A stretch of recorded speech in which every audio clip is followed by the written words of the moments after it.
Well, here we are once again. Floating between Earth and space. Just trying to figure it all out. We have one thing to talk about tonight, and we better get right to it, Space Fams. As always, don't forget to buckle up those seatbelts, otherwise you might go floating off into that deep, dark void we call space.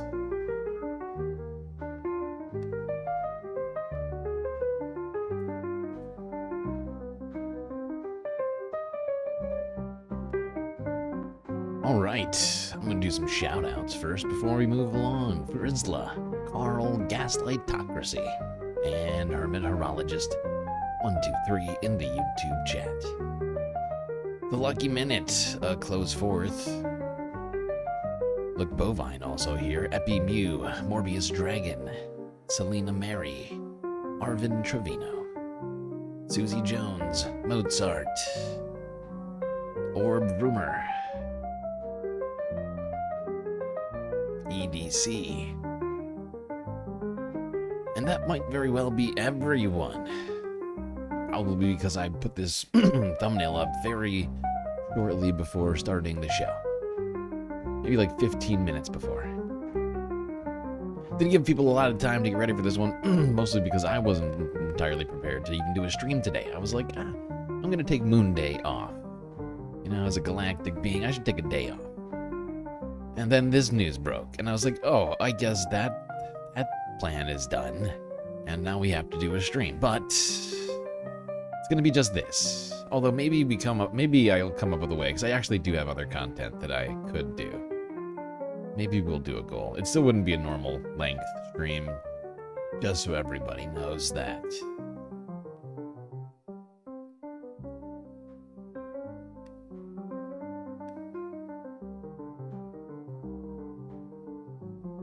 But if you haven't heard, the letter from hell has been released. Trump's birthday letter to Jeffrey Epstein has come out.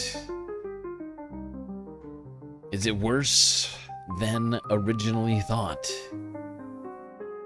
Some asking, is it his signature? Let's talk about it.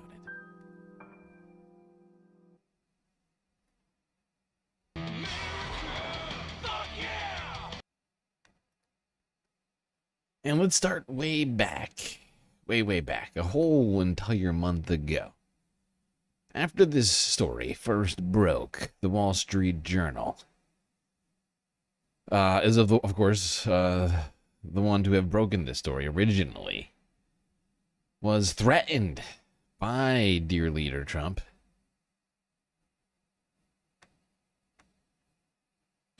Good evening from New York. I'm Chris Hayes. The Wall Street Journal just published an explosive story about Donald Trump and the late child sex trafficker Jeffrey Epstein.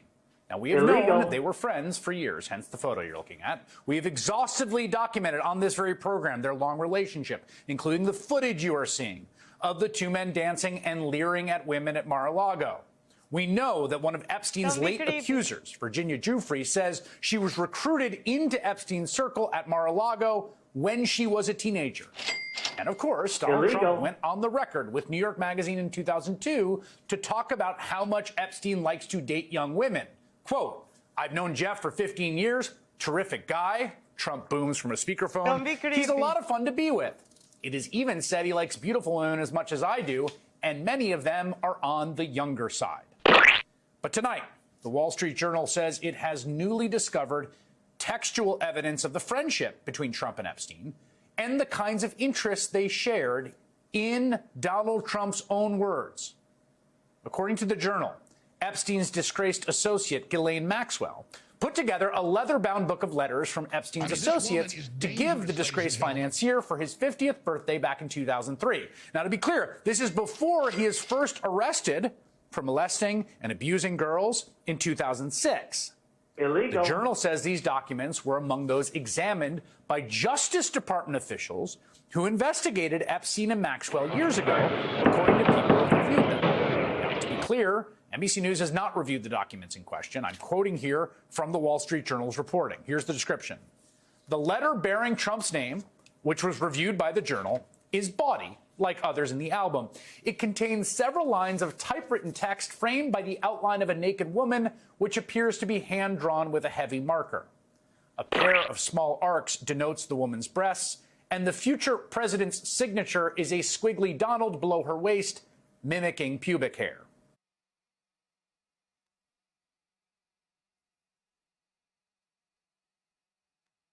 Look, I don't know what everybody is talking about. Why are we still talking about this? I don't get it. I don't even do drawings, okay? I don't write drawings, okay? It's very strange. I've never drawn, especially, I don't even know what a woman looks like. I could never draw a woman because I don't even know what I would, how do you approximate a woman? Very strange. I don't get it. I don't, why are we still talking about this? Adding, quote, "It isn't clear how the letter with Trump's signature was prepared. Inside the outline of the naked woman was a typewritten note styled as an imaginary conversation between Trump and Epstein, written in the third person." I'll read it to you here. Voiceover. "There must be more to life than having everything," the note began. Donald. "Yes, there is, but I won't tell you what it is." Jeffrey. "Nor will I, since I also know what it is." Donald. Don't be creepy. "We have certain things in common, Jeffrey." Jeffrey. "Yes, we do, come to think of it." Donald. "Enigmas never age. Have you noticed that?" Jeffrey. "As a matter of fact, it was clear to me the last time I saw you." Trump. "A pal is a wonderful thing. Happy birthday, and may every day be another wonderful secret." The paper also notes, quote, "In an interview with the Journal on Tuesday evening, Trump denied writing the letter or drawing the picture. 'This is not me. This is a fake thing. It's a fake Wall Street Journal story,' he said. 'I never wrote a picture in my life. I don't draw pictures of women.'" Fake news. I've never wrote a picture in my life. Very, very nasty of you to even suggest I have ever written a picture.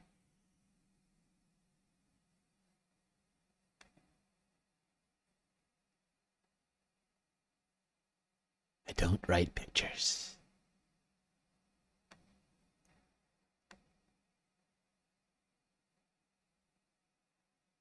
All right, let's go here. This was NBC, like a day later, where Donald Trump, in fact, did threaten to sue the Wall Street Journal.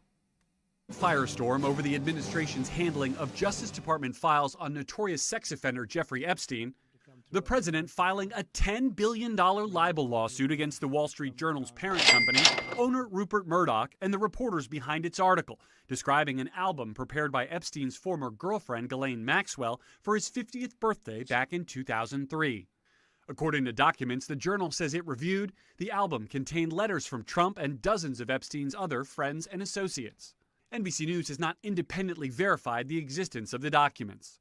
The Wall Street Journal says the letter contains several lines of typewritten text framed by the outline of a naked woman, which appears to be hand-drawn, and says the text consists of an imaginary conversation between Trump and Epstein. The president strongly denying the report, saying, "This is not me. This is a fake thing. It's a fake Wall Street Journal story." Adding, "I don't draw pictures of women. It's not my language. It's not my words." According to the Wall Street Journal, the written dialogue of the imaginary conversation includes the lines, "Donald, enigmas never age. Have you noticed that?" These are not, that is not my language. Those are not my words. Those words are not mine. Jeffrey, as a matter of fact, it was clear to me the last time I saw you. Donald, a pal is a wonderful thing. Happy birthday, and may every day be another wonderful secret. Vice President Vance slamming the report, posting, "Where is this letter? Would you be shocked to learn they never showed it to us before publishing it? Does anyone honestly believe this sounds like Donald Trump?" All of it after that rare reversal from President Trump. Tonight, the Department of Justice asking a federal judge to unseal grand jury testimony related to Epstein. That was over a month ago. Of course, Congress went on vacation. They're now back. Things are starting to change a little bit on this particular situation.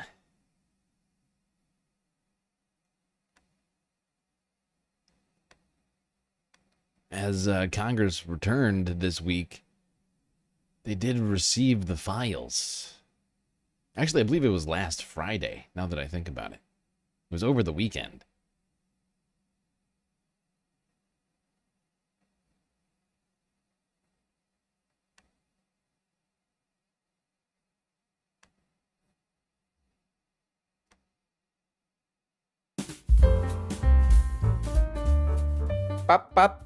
Hey, oh, hey guys. Hey guys, why didn't you say something? Why didn't you say we're there? Welcome back to the show, man.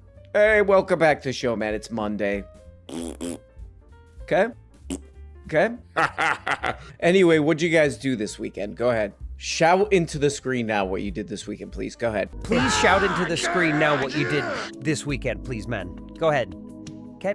Oh, wow. Sounds fun. What did I do this weekend? I kept getting recommendations for Epstein-related news. And I clicked on it. You know how the click do like. Boom, boom, boom, boom, boom. So yeah, it was like a non-stop flood of news about this crap. So let's take a look. Let's see if we can figure out what the hell's going on here. The House Oversight Committee yesterday released... Okay, guys, I just wanted to clear this up for any of you morons who don't know out there. The House Oversight Committee, that's a group of guys who, for a fee, they'll come over to your house and they'll be like, I didn't notice that.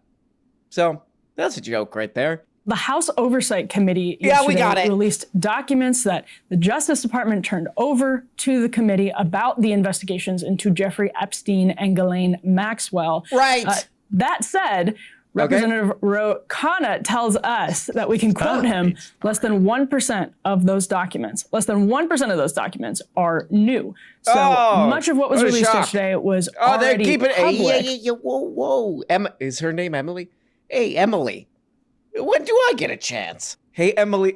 Come on. Hey, Emily, can you Cut your meat. for a second give me a chance to talk? Oh, shocking. I thought they were going to reveal everything. Cut your meat. Okay, sorry, Emily, that I was yelling. I've been through a lot lately. So I'm acting out, okay? I'm doing a little bit of this and a lot of this. Praise God. Here's what Representative Anna Paulina Luna, a Republican, had to say. Love The her biggest thing that stands out to me is She's great. the victims themselves have Anna, she's a little kooky, but I love the name. Go ahead. stated that this is a lot bigger than I think anyone anticipated. Right, We Anna. are obviously going to be requesting the SARS reports from Treasury and also too following up on that. There's some very rich and powerful people that need to go to jail. I think everyone's been frustrated as to why that hasn't happened before. But it is very much so a possibility that Jeffrey Epstein was an intelligence asset working for our adversaries. But also, too, I think the questions that we have is how much did our government know about it? Okay, man, interesting updates over the weekend. I heard a thing once, I don't know what it means or what it's from, but it goes, first as tragedy, then as farce. First as toilets, then as poop. Haha, very mature, man. First as tragedy, then as farce. This is just like, what would this be? You know, way beyond farce. Chat thinks that Anna Paulina Luna looks like Mike Johnson. I don't know about that one. I think she has a much longer face than Mike. Mike has a very round face. You know, Mike has look at Mike Johnson. Let's have this discussion. Let's have this conversation.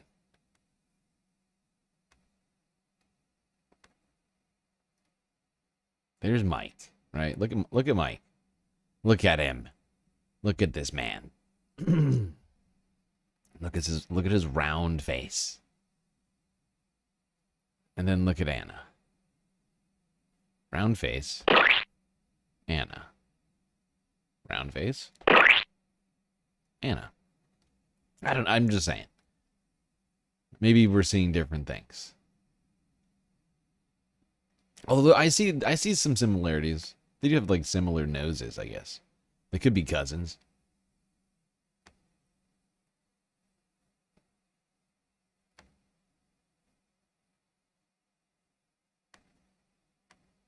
Would this be, you know, way beyond farce to Cut your meat. Yeah, this is ridiculous. Like, this is the story. They're never gonna release anything. You know, when what's the guy's name?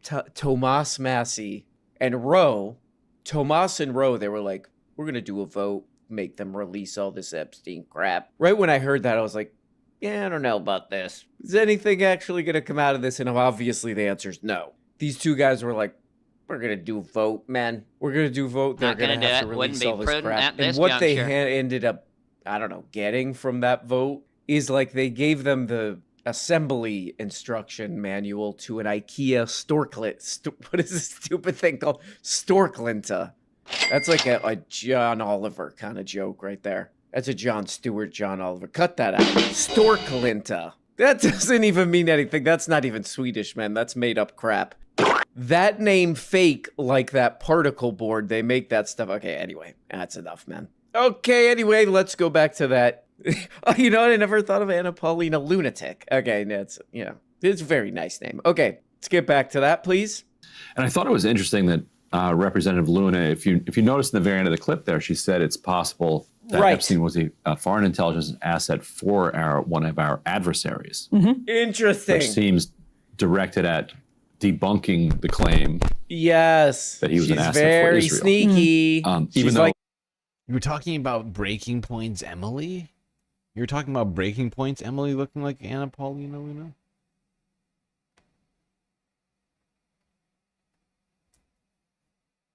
Where did her stupid face go? I can see it right here. Where is it? There's it. Really?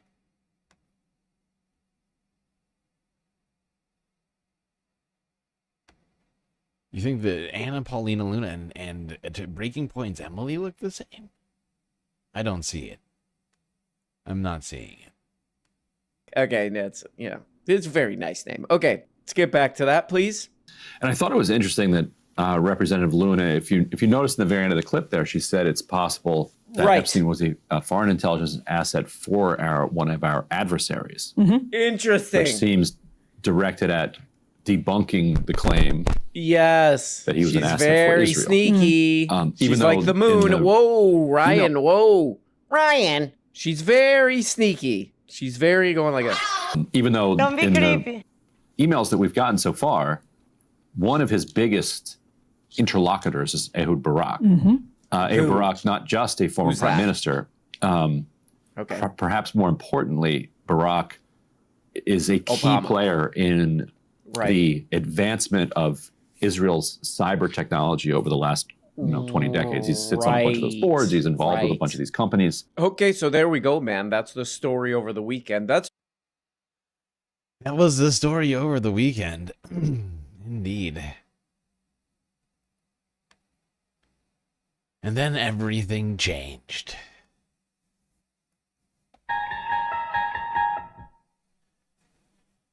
That's right, everyone. Everything changed. The weekend ended. Then, 11 hours ago. Literally 1 hour after R.M. Brown got done posting that video. Perhaps in response. It's not entirely clear to me, but may have been in response to R.M. Brown's video. Not MSNBC, but a Congress. The Epstein estate. They were the ones that actually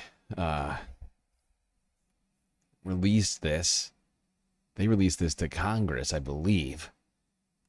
Perhaps the Epstein estate is a R.M. Brown subscriber. They saw this and they're like, you know what? This needs to come out. They released the letter from hell. Epstein's birthday book in the hands of Congress. This was the first inkling that anybody had of this possibly happening.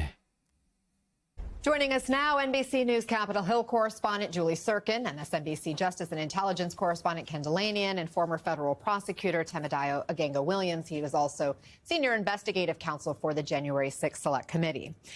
Julie, lawmakers have asked for a slew of evidence related to the Epstein case. So where do their efforts stand going into this week? And specifically, we're talking about on lawmakers on the House Oversight Committee, because I know there are parallel efforts going on with that separate discharge petition to try and force the Department of Justice to release these files. But essentially, what's going to happen today, we expect, according to a source familiar, that the House Oversight Committee will begin to receive redacted versions of certain documents subpoenaed by James Comer, the Republican chair of the committee. You see them there on your screen. Specifically, what they're hoping to see is that so-called birthday book, the one in which, apparently, as reported by the Wall Street Journal, Donald Trump then in 2003 essentially wrote and drew a doodle for Epstein. Democrats on the committee are keeping their eyes peeled to see if that is ultimately included in what is turned over by the estate today, which they expect it to be. Also, phone logs, flight logs, anywhere they could potentially see any connections with who Epstein was in contact with, who his associates were, a bigger breadth than what we already knew over the last 2 decades. And certainly there's a lot more to be seen. Remember, this is going to be redacted. It's going to take time for them to go over this stuff. And certainly for Democrats, at least, there is some skepticism that they might not be able to trust what the state is turning over. And so, Julie, then there's the group of House staffers from the Oversight Committee that are expected to travel here to New York City to look at documents with Epstein lawyers from the Epstein estate. So is the information they're getting in that visit supposed to be different? Well, that's going to be the unredacted version, potentially, of some of the documents they're already receiving today, including that birthday book, including the phone calls, the flight logs. And that's where I say Democrats don't necessarily trust the state. They trust the process because of everything we've seen play out, of course, politically over the last couple of months since this really came out into the ether. But that is why a bipartisan group of lawyers on the committee, Republicans and Democrats, are going to travel to New York City later this week, I'm told, to sit down and meet with the lawyers to see redacted versions of these documents to make sure that nothing that they are trying to redact from these pages from the public view actually needs to be redacted. Remember, the whole purpose of redactions is to make sure any private personal information is not in there, to protect minors that were potentially involved with Epstein back then. That is the purpose for these redactions. Illegal. That has been instructed not only, of course, by Democrats, but by Republicans who are leading this investigation in the committee. So we'll see what they see later this week, if that matches up with what they're expected to see today. And then there's also the question of, will they release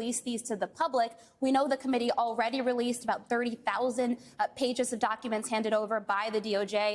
Yeah, they released those same 30,000 pages 3 times. Literally. 1, 2, 3. It's kind of sad, actually, just how pathetic it is.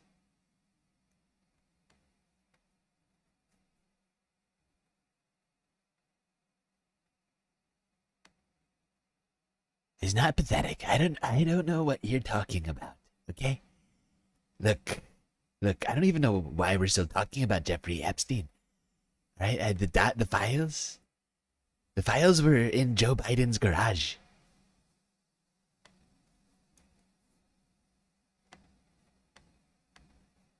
They expect to release this stuff too. We just don't know when. So, Timidayo, what are you going to be watching for with this new evidence from the Epstein estate? What could be potentially most illuminating? Well, I think it really depends what you're looking for. I want to draw a distinction between a congressional investigation and a DOJ investigation, right? DOJ investigation is focused on finding out crimes, and there's longstanding DOJ policy that you don't release that information unless it results in a criminal charge. Here, we're dealing with a congressional investigation, wider in scope, really a lot more unrestrained, and it's not about finding offenses. So that's where concerns about hearsay or undeveloped claims or just connections can be used for political purposes. So as for what I've been looking for, I think first is what's redacted, and does it stay about just protecting private information, or is it about minors, or is it really about protecting names of individuals that have political connections there? And in DOJ, it's a lot more expansive to protect people. I think we know what the hesitance has been. It has, in fact, been to protect people's reputations, politically connected or perhaps powerful people are in those files. We all know it. All right? Everything that's come out about this. It's insane just how many people are in this. And that, we talk about on a semi-regular basis. I mean, my God, it's like the whole Trump family used the Epstein freaking plane at some point. Like, didn't all the kids and Melania all go on Jeffrey Epstein's plane? Right here, we have those restraints really taken off, and I'd be concerned because those individuals cannot defend themselves in any kind of forum because there's no court of law by which they can answer these accusations. To that point, Ken, we know the DOJ is now arguing that the identities of two individuals who received large sums of money from Epstein back in 2018 should remain secret. What's behind all of this? What do we know about these payments? Yeah, this is quite interesting, Anna. Citing privacy concerns, the Justice Department has asked a federal judge to deny a request from our NBC News colleague Tom Winter to unseal the names of two associates who received large payments from Epstein in 2018. These people were referred to in court documents as potential co-conspirators. Court records show that one associate received a payment of $100,000 from Epstein, and the second received a payment of $250,000. This was in 2018, days after the Miami Herald began publishing a series of investigative stories shedding light on what victims considered a sweetheart plea deal that Epstein received in Florida in 2000. You wonder how many names that are in the Epstein files are also in the Panama Papers. Yeah, that's a great question. Wait, why can't I see your message? What the hell?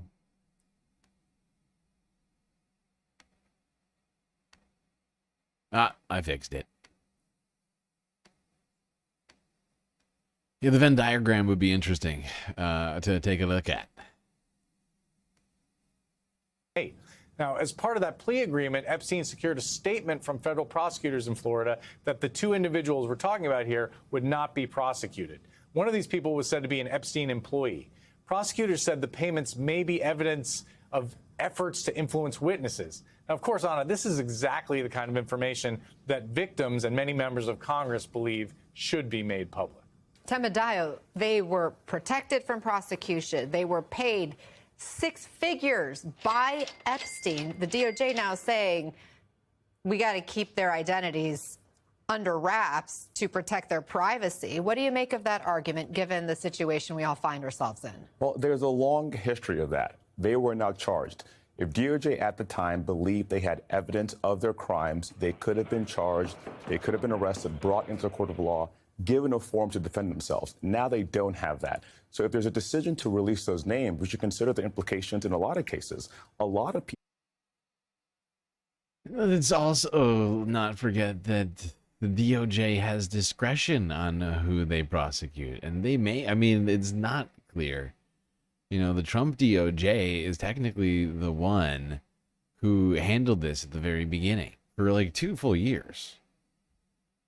Right? And so it's right because, I mean, Jeffrey Epstein died in 2019. Donald Trump didn't leave office until January of 2021.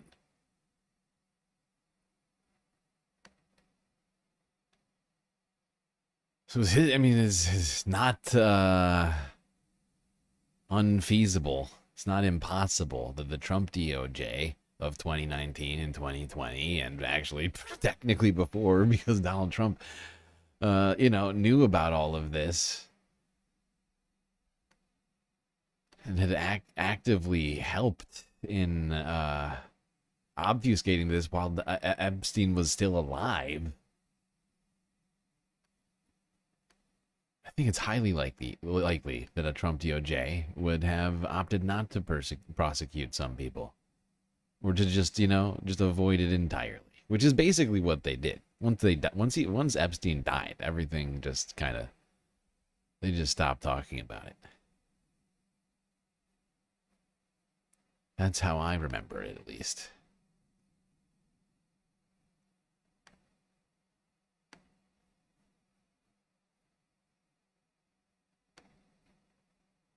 Staffers on the House Oversight Committee are scheduled to meet with lawyers for the Epstein estate tomorrow in New York City. The meeting comes as the estate is beginning to turn over materials to congressional investigators as they comply with an oversight panel subpoena. That subpoena would, among other materials, compel the release of a so-called birthday book that reportedly includes a letter and drawing from Trump to Epstein. House Speaker Mike Johnson, meanwhile, has been working overtime to defend Trump amid the backlash with this new and bizarre argument. Watch. He's not saying that what Epstein did is a hoax. It's a terrible, unspeakable evil. He believes that himself. When he first heard the rumor, he kicked him out of Mar-a-Lago. He was an FBI informant to try to take this stuff down. Johnson's. Oh, Donald Trump is an FBI informant. Fascinating. That's right. I worked for the FBI. They came to me and said, "Look, sir, we need your help. We can't do our jobs without you." And I said, "Wow, your eyes, it looks like you're crying right now. What's the tears and everything else? It looks like you really need me right now, but I do love America and I have to do my civic duty. And sometimes when you're a guy that people need, there are things that you gotta do them, right?" And that's what I did. I said, "Okay, I will do it on this one. You have to promise me one thing, okay? You have to tell me that I was right all along, okay? And you have to wear this hat. Here's a hat for you. Great hat. It says Trump was right all along. You're gonna really like that."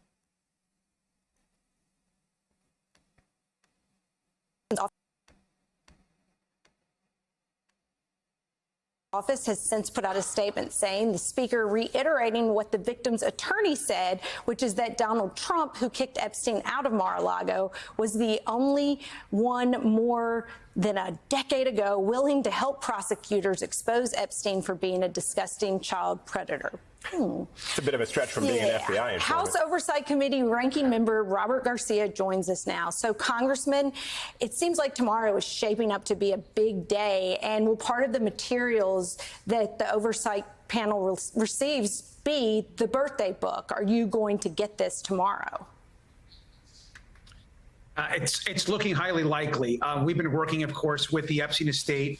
Democrats have been forcing, as you know, Republicans to take votes that they don't want to take. We got the subpoena for the Epstein files and are waiting the DOJ to release all those documents and continue to stonewall. We've pushed to get this birthday book and note, which I should remind everyone, Donald Trump has said does not exist. He says that, no, this birthday note that we know is in the hands of the Epstein estate, that does exist. We should be getting confirmation tomorrow. We should be receiving the book and all the Epstein documents from the estate tomorrow. And our intention immediately, if not sooner. Our intention is to ask the question, Mr. President, you said this note does not exist. It'll hopefully be in our possession this week, and we're in. Yep, he said it doesn't exist. A bunch of people said it doesn't exist. Everybody said that doesn't. A lot of people have been saying it doesn't exist for quite a while, including J.D. Vance, the vice president. All of his acolytes have been saying it.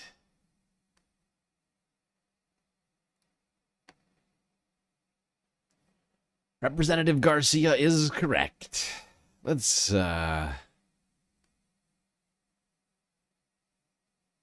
gonna scoot ahead a little bit.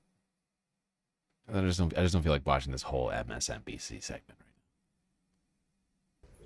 Had this meeting with Maxwell, allowed Maxwell to go on the record and give her side of the story in public, and essentially give this monster a facility and a place to stay where she was not eligible for in that kind of movement. So we're still demanding answers as to why Donald Trump and Pam Bondi decided to move Ghislaine Maxwell, who never should have been moved out of that prison, into that facility. Now, we can assume it's because he wants Ghislaine Maxwell to somehow maybe forget what she has seen, or perhaps somehow by giving some sort of pardon to her or some sort of reduced sentence, they're going to get her to say what they want. And that's something that we're on and continue to investigate, and we demand answers from the Federal Bureau of Prisons and the DOJ. Well, Congressman, that's specifically what I wanted to ask you about, because I know you called for an inspector general to look into the circumstances surrounding Ghislaine Maxwell being moved to that Club Fed, as it is known, because of its nicer accommodations in Texas. What kind of answers are they giving? Are they just stonewalling you? How is it possible to make progress on getting answers and getting transparency if the DOJ is not refusing to cooperate? And so many victims have also said that DOJ has not reached out to them. Right. I mean, look, let's be real clear. What's going on right now is a White House cover-up. There is a complete cover-up happening with the White House and with the DOJ. Now, we asked Attorney General Bondi these questions. We've reached out to the Federal Bureau of Prisons around why this transfer of Ghislaine Maxwell took place. There's been no response. Now we just reached out a few days ago to the Inspector General, again, to demand answers. And it's also to ensure that the survivors get their questions answered. Over and over again, we heard from them last week that they were just disgusted. Their families are as well completely disgusted. They don't understand why Maxwell, who abused them personally, who many said would walk them from their apartments to Jeffrey Epstein's home to be abused and raped. That is the experience. Yes, that's a fantastic point. This woman is a dangerous felon that's now been put in a cushy summer camp for bad girls. And it's fucking ridiculous. How is it a thing? How is this a thing that Trump's done that his base is basically not punishing him for in any tangible way? I saw a poll earlier today. I mean, with America, Donald Trump's poll numbers keep going down and down and down. But with his base, he's at 91% still. It's insane. These people are delusional. By the way, what do you think of the new set? What do you think of the new set that I've compiled for us in this stream? I just thought we needed that. I do enough Trump impressions. I just felt like we needed this desk. What can I say? It's a good desk. I mean, what do you think? Huh? Come on. I think I paid pretty close attention to detail on this. I did there's a lot of editing in here that's maybe subtle, but effort was put into this.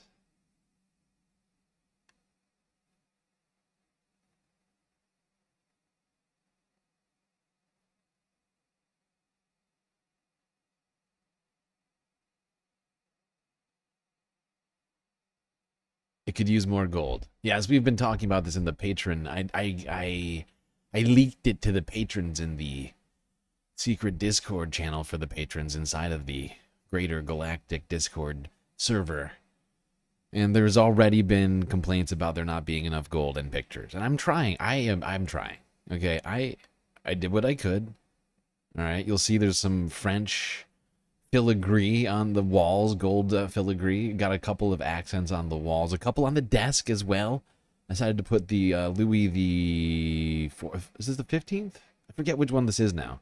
But one of the emblems of one of the French kings from back before the French Revolution on the desk. I thought that added something to it. Got Ronald Reagan to my left, or to your right, and on my right or your left, Louis the 15th, of course.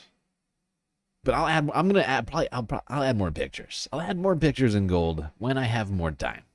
All right, but I've also got, of course, the Gulf of America poster. You know, the Resolute desk. You got the FIFA World Cup trophy, pile of papers, the Coke button, phone. You need a phone if you're president. I mean, every desk has a phone.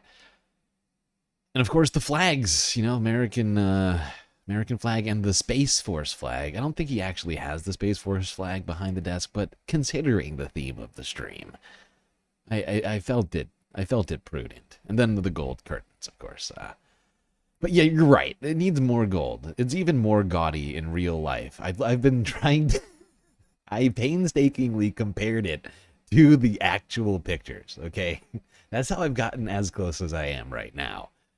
Is I spent a great deal of time editing to make this look as close to the office as possible.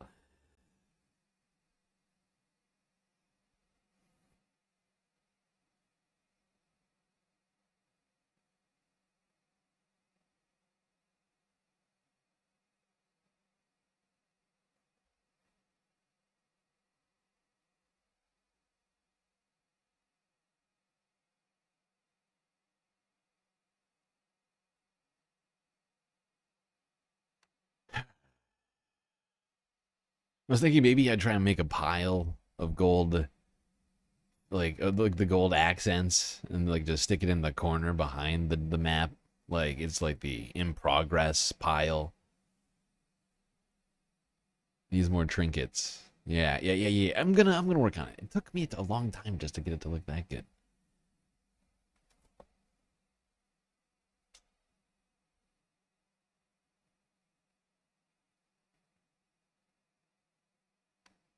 I think I need to put a bust. I think there's a bust in the White House, in the Oval Office. I think it's a bust of Lincoln. And then there's like 10,000 photos. You're absolutely right. The walls aren't nearly covered enough in photos. There should be at least 17 photos visible. But yes, knickknacks. We will. All right, I'll get to that. Okay. I also wanted to stream today. I could have just spent the rest. I was literally up to the moment where I was like, okay, I need to do a stream because of this Epstein file development. Since we've been covering this in such great detail, I felt this utterly necessary, so I cut it short. I too was thinking it's lacking something. The ambiance is not quite there. It's nearly there. I'm honestly proud of it. I think it looks pretty close. Look at a picture of look at a picture of the office and tell me it doesn't look like it.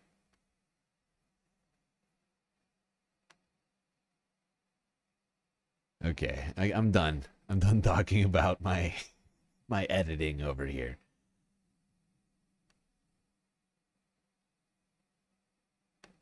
All right, Forbes breaking news 7 hours ago. Trump's alleged birthday card to Jeffrey Epstein released online by Democratic lawmakers.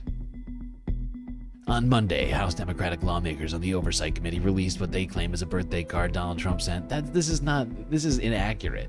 Why is Forbes lying to us? This was released by by Epstein's fucking estate. Hold on.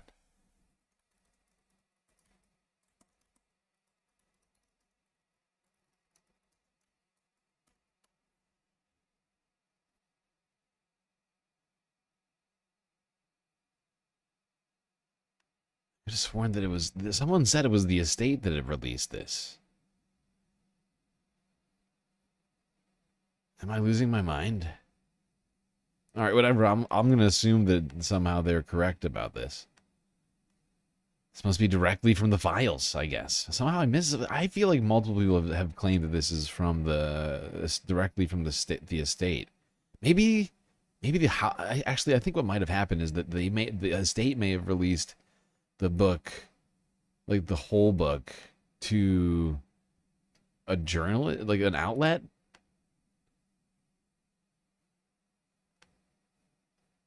But it also was in the Epstein files, and the House Oversight Committee released it.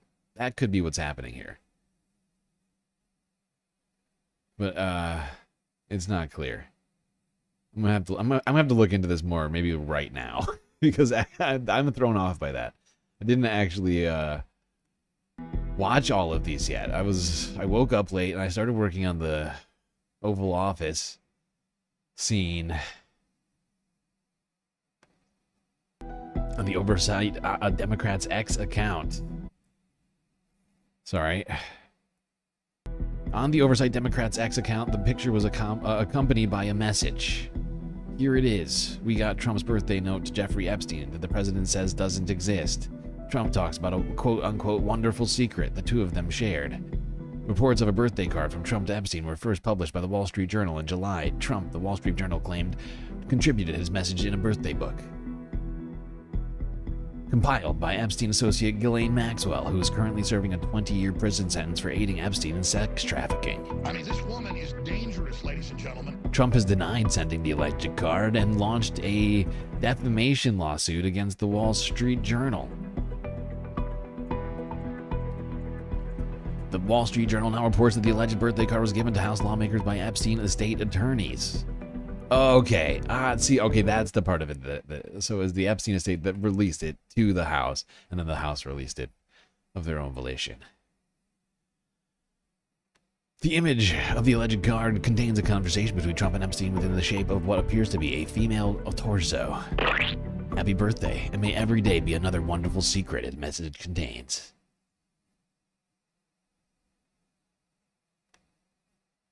He never sleeps. Who never sleeps? Me sleep? I sleep. I just admitted to sleeping just now. I slept late. I slept longer than I wanted to. I think I fell asleep during the Majority Report. I was watching. That's the last thing I remember. I was watching the Majority Report, and then darkness.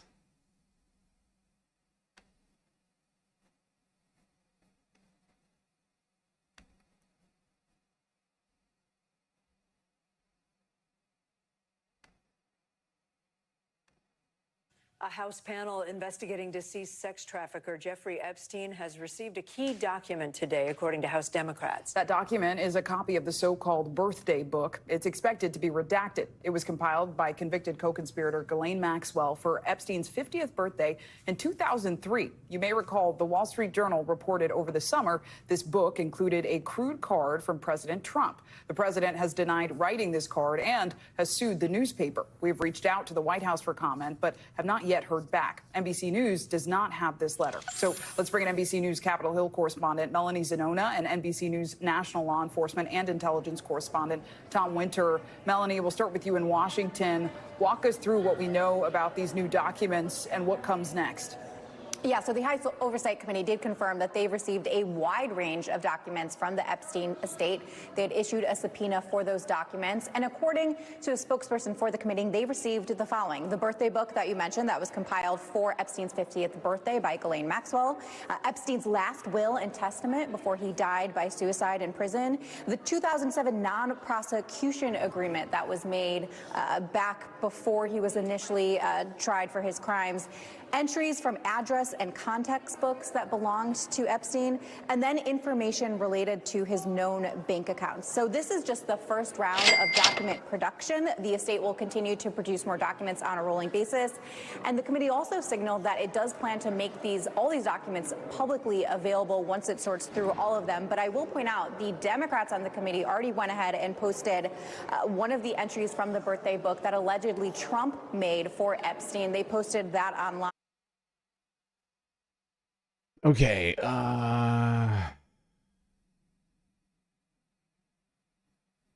on. I'm gonna start a goal, because I do have, like, I don't know, I got like 50 videos right now. It'll be a short stream, but it'll end at the end of the Epstein files talk if we don't complete this goal. I'm about to create a goal, just in case people want more content tonight. Like, we've got a bunch more to get through. I don't know exactly how many of these I've got for the Epstein files, but a bunch. Like, it's a hefty amount. And then we're gonna also do some other things. But somebody's asking about, since when have these legs here? Do you mean my legs? These legs have always been here.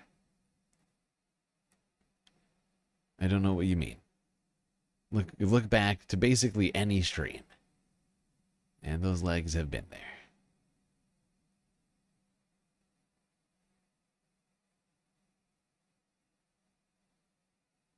Somehow you have just been blocking them out. It's like you just don't want me to have legs. Which seems rude. How rude! Although I'm gonna make it a short goal.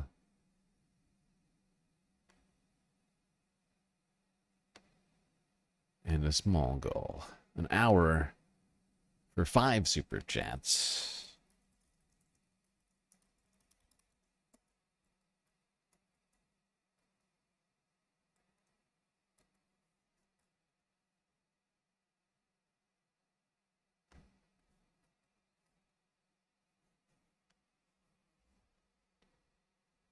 Okay. You refuse to believe that. Wow. Wow. Okay, I started the goal. 5 super chats. 1 hour. Give us all the content. Parentheses IINS. Which of course means immediately, if not sooner.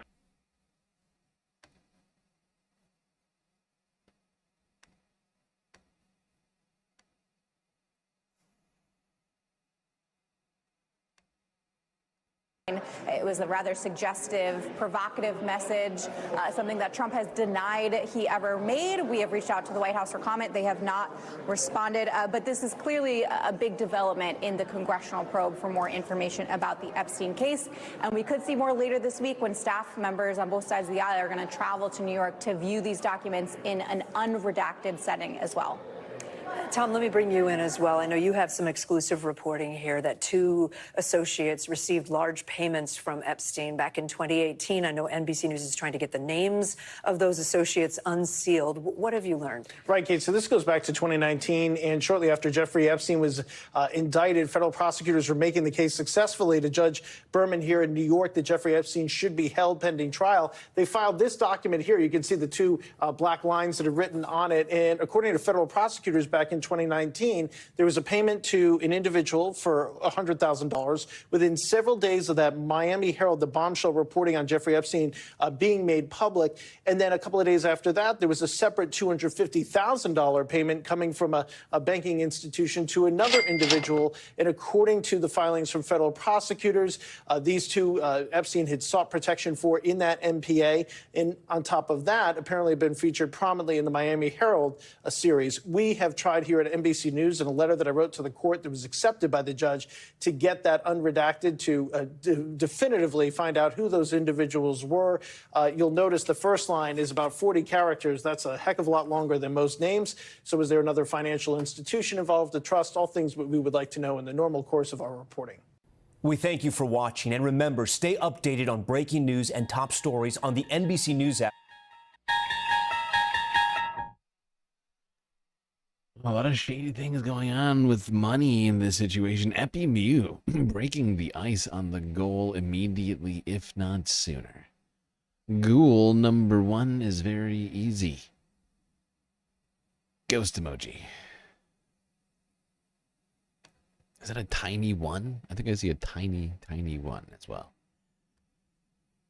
Wow. That's some expert super chatting right there. That's what that is. All right, 1 of 5 done.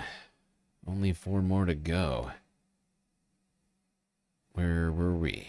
Yes, talking about this situation. We just ended. That was NBC. Let's go here. MSNBC 6 hours ago. Breaking. Oversight. Dems release what appears to be Trump's birthday note. Breaking news out of Washington. Whoops. The House Oversight Committee just received files from the estate of Jeffrey Epstein. A Democratic spokesperson says committee Democrats are reviewing hundreds of documents handed over to the committee, and they have just released that body drawing allegedly drawn by President Trump for Epstein's 50th birthday. Here it is. The Wall Street Journal was first to report on it. First time I look at this thing, there's something wrong with this. And the more I look at it, I'm just like, there is genuinely something wrong with this drawing.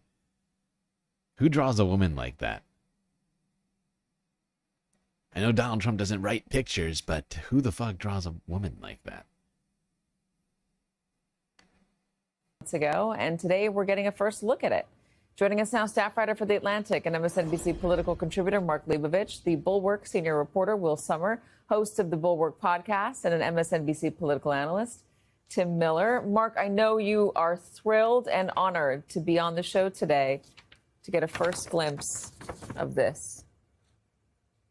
It's happening in real time. First of all, the way that this is written is just so creepy.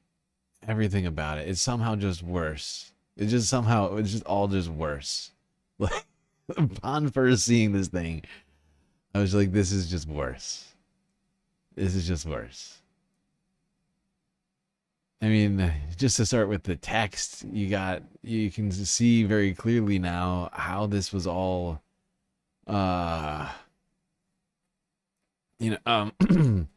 placed on the page in a somewhat artistic style inside of this person's body. It's not clear that this person is a woman. Like, the breasts are very small. I hate to be so explicit about it, but something about this seems just very strange, considering, you know, everything that we know about Jeffrey Epstein. You can see that the names Donald and Jeffrey, which denote who is saying what, and I think everybody knows this is a conversation between the two of them. They go like up and down like a spine, like on this. It's very, gross. Thrilled and honored to be on the show, Katie. This is, I mean, we've had the wording on this before. We've sort of had a general sort of contours of what this is before. This is actually sort of the physical. This is actually it. We are seeing this. It's unclear what. No arms. The boobs are on the shoulders. Oh,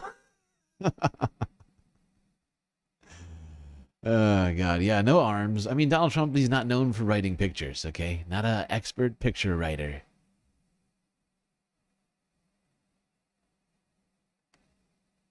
The needle will move any more than it already has, but GSL is a boob man? No, that's not what I'm saying. I'm just pointing this out. At least when I pictured this, considering how we know Donald Trump, who we know Donald Trump is, I just assumed it was going to be, different.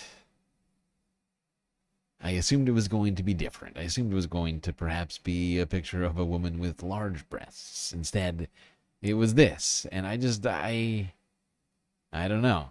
I just don't know what to think. It's unclear whether the needle will move any more than it already has. But obviously, look, I mean, Donald Trump has said that this doesn't exist. This, from what I can tell, looks like it exists. So start with that. We'll see, if this propels the story any faster, any greater time than it will. Although I suspect that there will be other things that we didn't know before that are going to be coming out in the probably next few days. Will, what about you? What do you think? Yeah, I mean, look, this is the letter that has all the stuff about, secrets and ages not changing, things like that. I mean, so I think it's great to see it. The sort of instant reaction I'm seeing from right-wing media, they're really focusing a lot on the signature, saying, Charlie Kirk, for example, is saying, that doesn't really look like Trump's signature. It looks just like Trump's signature. I mean, if you pull up what Trump's signature looks like, it looks pretty much exactly like that.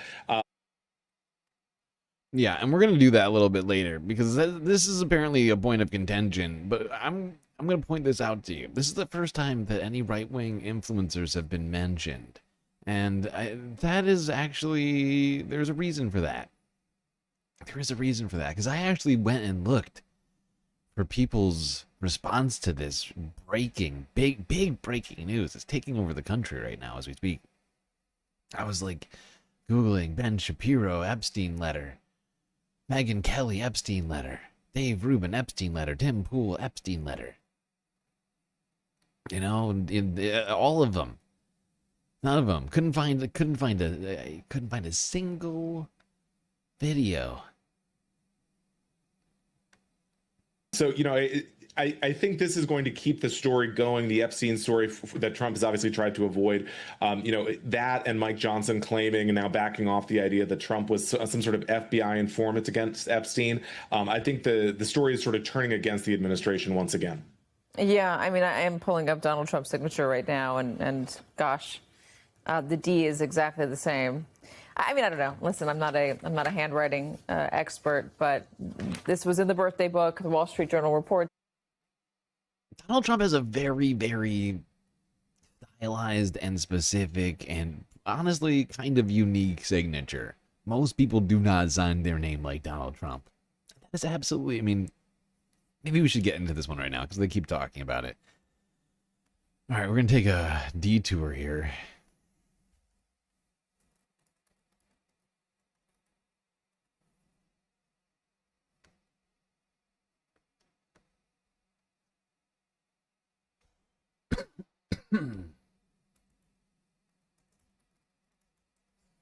Because here's the thing that everybody...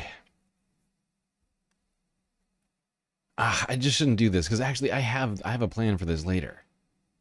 I have a plan for this later, don't I? I do. God damn it. Oh, but this is honestly a decent time to get into this too. Fuck it. All right, I'll let them keep going. We'll get into it later. He submitted it. Donald Trump denies it. It's just a weird thing, Tim, it's a weird hill to die on. I did not write that letter. I did not draw that picture. We all know they were friends. It's been documented that they were friends. Why are they so concerned about admitting that Donald Trump sent him an image like this? It's not like no one knows that Donald Trump himself is body. Yeah. Yeah, well, I think it's their instinct to lie, for starters. Was when they're presented with inconvenient information, it's easier for them to talk about the fake news and blame the fake news than actually engage on the merits.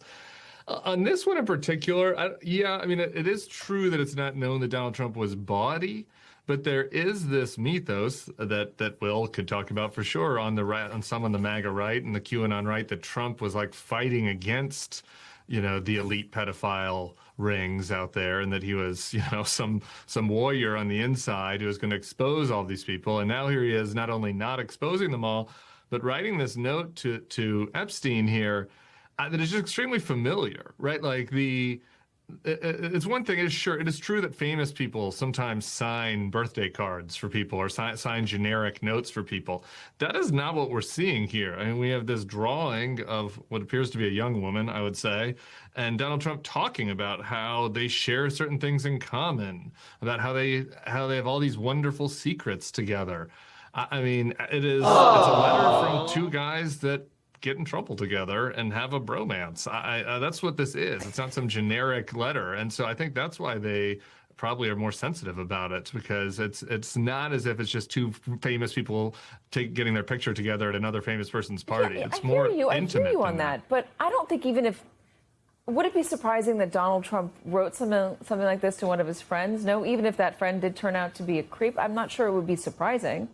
I don't know if that inherently means that Donald Trump himself is also engaging in the same behavior.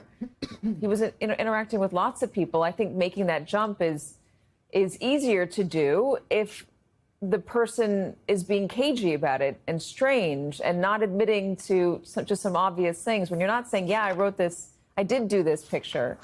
No, it's not me. Somebody else drew it. It's not my signature. When it looks exactly like your signature, that starts to raise more questions. But I want to linger on what Tim said a moment ago about the right canonizing Donald Trump as the figure who was going to expose all of this.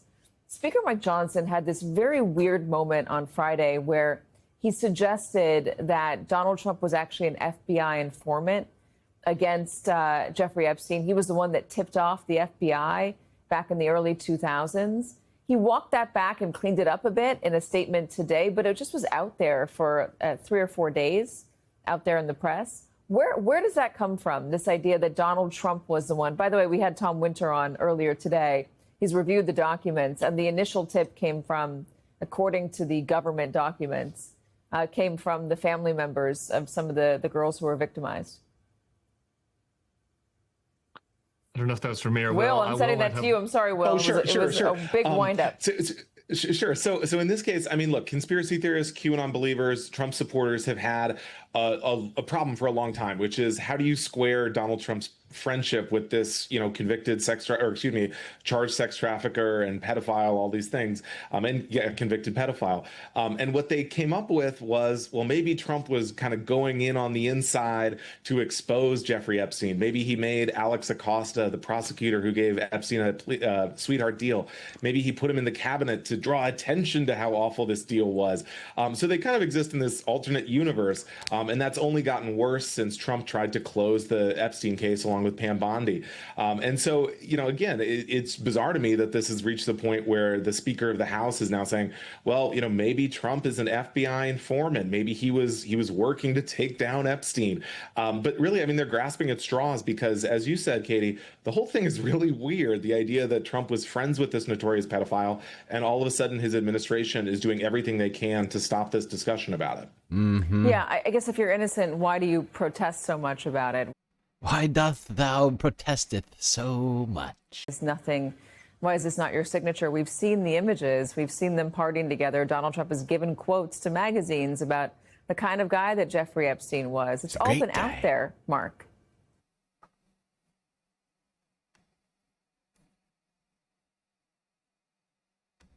Look, Jeffrey was a great guy, and I don't know why we're still talking about him, okay?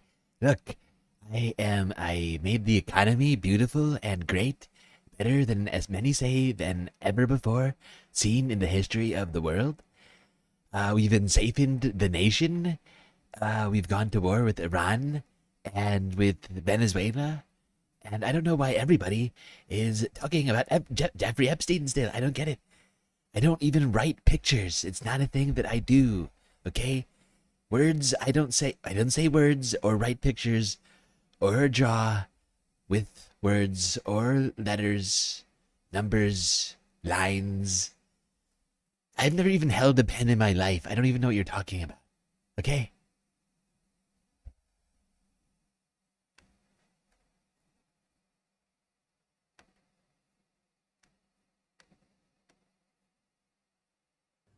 Yeah, well, I mean, look, the protest too much thing is a close cousin to what Tim just said about, the line comes easily, right? I mean, this is, they're trying to convolute this. Is convolute a verb? I don't know. It is convoluted. This makes it more convoluted when you mix the FBI informant thing, which I just learned about yesterday. I guess we all just learned about it yesterday, with whatever quibbling and protesting there is about the signature, whether this is real or not. I mean, look, this is what everything we're seeing in this new document, in this letter, what we've heard about it, does not strike me, and I don't think it'll strike a lot of his supporters as out of character for Donald Trump. I mean, this is very much in line with the person that people who both love and hate him over the years have come to know.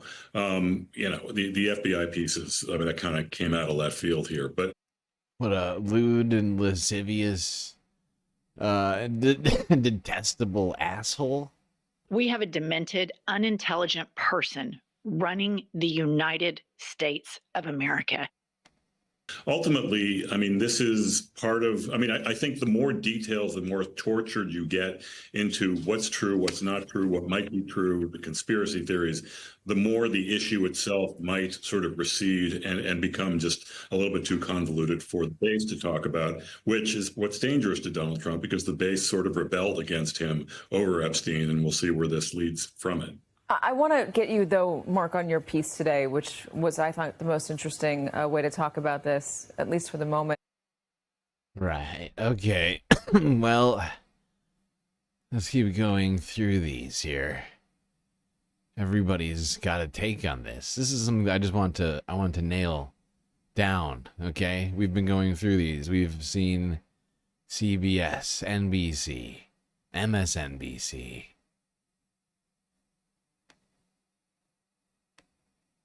Let's go here. ABC, 7 hours ago.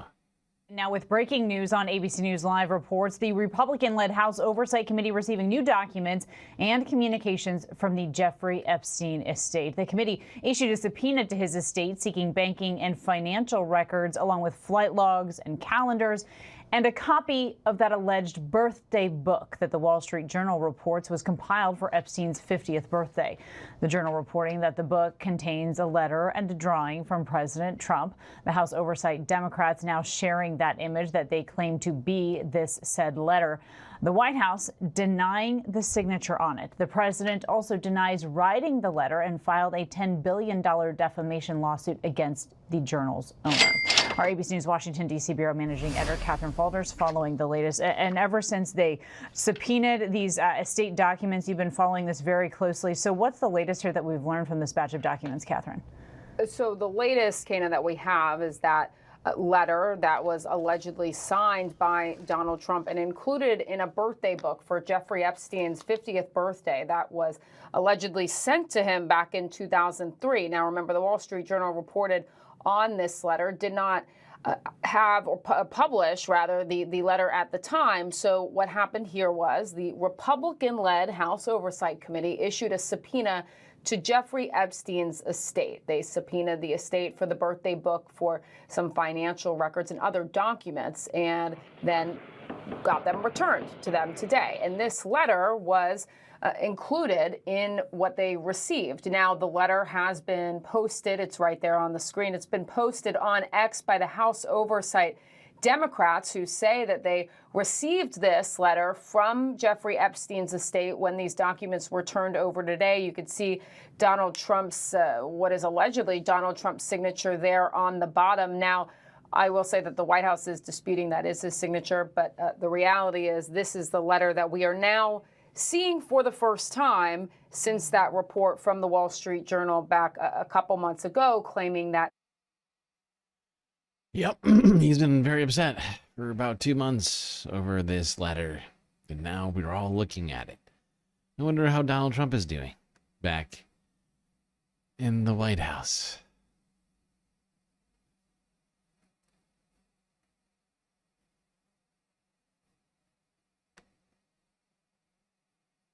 Which one do you think is more upsetting to him? The letter coming out or the South Park episode? Okay, that was ABC. Now, even Sky News covered this 6 hours ago. Remember, we've been going now like through the videos. The first one was from 11 hours ago. You're watching The World with me, Yalda Hakim. More on the French political crisis shortly. For now, breaking news from Washington. Democrats have released a suggestive birthday letter to Jeffrey Epstein, signed apparently by Donald Trump. The president firmly denies having anything to do with the letter. Well, let's get the very latest and go to our U.S. correspondent, James Matthews. And James, just bring us up to date, because this has developed in the last half hour or hour or so. It has, yeah. The story, Yalda, you'll remember, goes back to July. The Wall Street Journal reported that this hand drawing existed, signed Donald, and they were making the link to Donald Trump, although he denies all association. Basically, and I think we can take a look at it because it has now been published, this is a hand drawing of the body of a woman said to have been collected by Ghislaine Maxwell, Jeffrey Epstein's co-conspirator, now in jail. This was a part of a this woman is dangerous, ladies and gentlemen. Pulled from friends and given to him before his conviction for his 50th birthday. Now, that woman's form, signed below the waist, Donald, it has, at the top it says voiceover, and there is what presumably is an imagined exchange between somebody called Donald and somebody called Jeffrey. Remember, Trump and Epstein were friends for many years. The bottom line reads, "A pal is a wonderful thing. Happy birthday, and may every day be another wonderful secret." Now, bear in mind, there are many questions about the association between Trump Look, and... you don't know which Donald or Jeffrey it is. It could be Donald Duck, and it could be... maybe it's Sir Alec Jeffreys, the discoverer of DNA fingerprinting. Ever think of that? Could be that. Never know. And the extent to which there may have been improper associations. Remember, Trump flew on Jeffrey Epstein's private jet. There are pictures of him at parties surrounded by female partygoers and others. So one imagines that this can only give traction to those questions, but also to calls for the release of the Epstein files. This image was handed over by lawyers for Epstein's estate. They say in handing over this material that they found no evidence of a client list. Remember, there is this wish, this desire, this call for a list of names associated with Epstein. His lawyers, or for his estate, they're saying there is no list of people who might have been sex trafficked by Jeffrey Epstein. The public, of course, would like to see the whole files and make their mind up.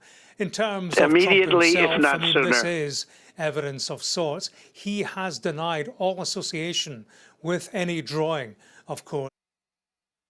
Hey, look, people keep asking about drawings. I don't get it. What is the deal?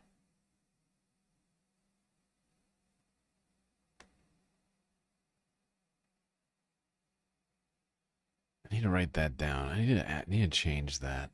I'll make it easier for me to do those switches. Just gotta go. Whatever, I'll do it later. Okay, well that was Sky News. Even Australia getting in on this letter situation.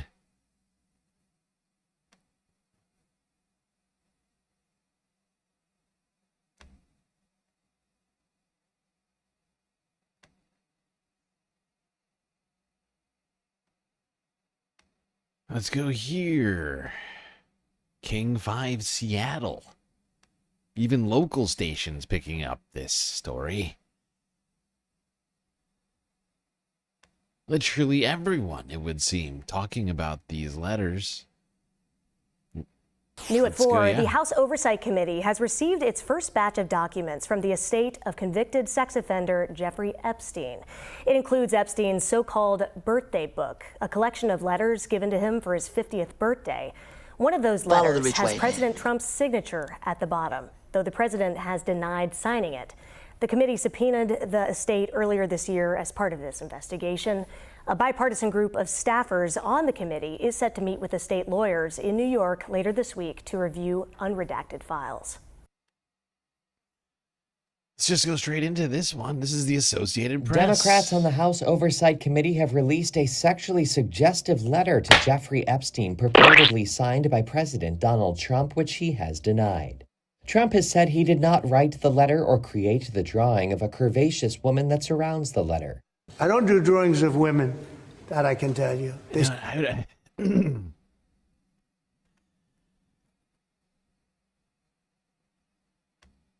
don't even get why people are asking about Jeffrey still. Okay, I don't get it. I don't do drawings of women. I don't know how I can say it over and over and over again. I don't even know what a woman looks like. Right? I've never actually seen a naked woman in my entire life. So I would have no idea how to draw one. Or write it. However you make a picture. I don't know. Do you draw or do you write a picture? I don't know. Nobody knows. It's a mystery.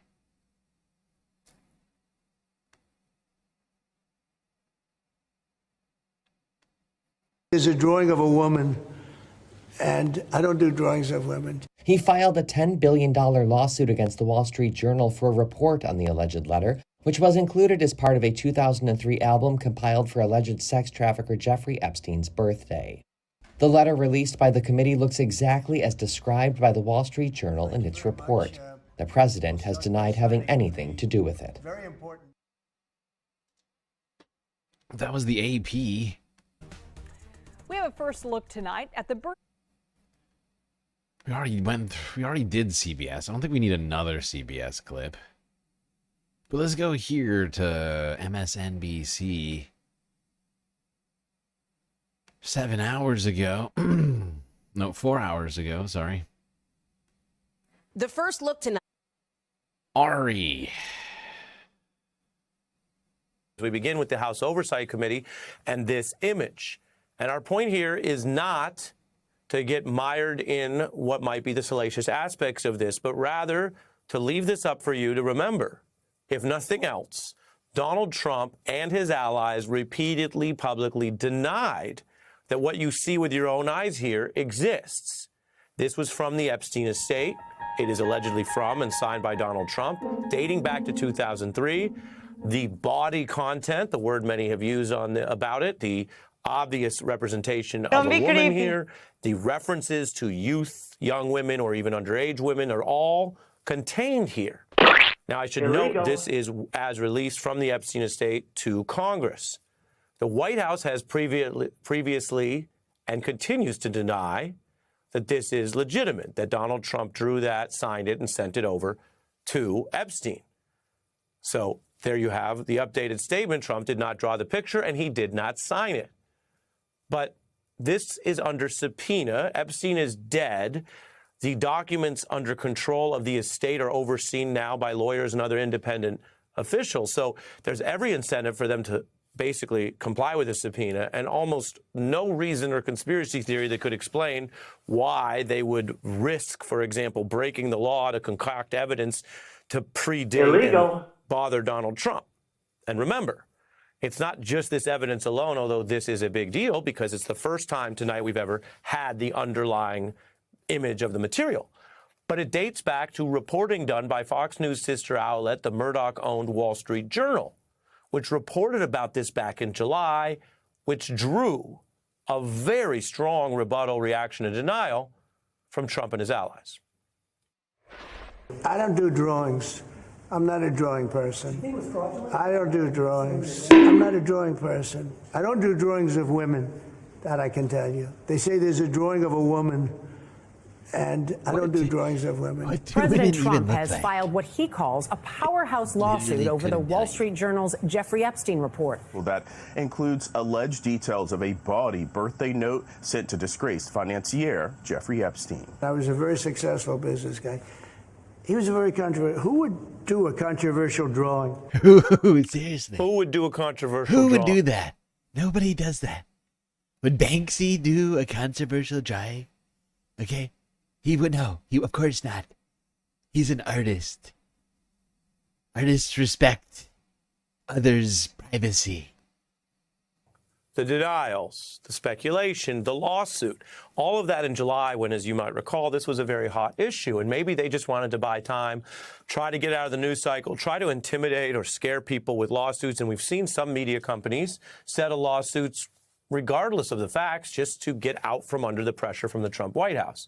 What's different today, and I want to put it back up on the screen in a moment here, when you look at this element, this document, this birthday card, whatever you want to call it, that came from the Epstein estate, it is the evidence that undercuts everything claimed by Donald Trump.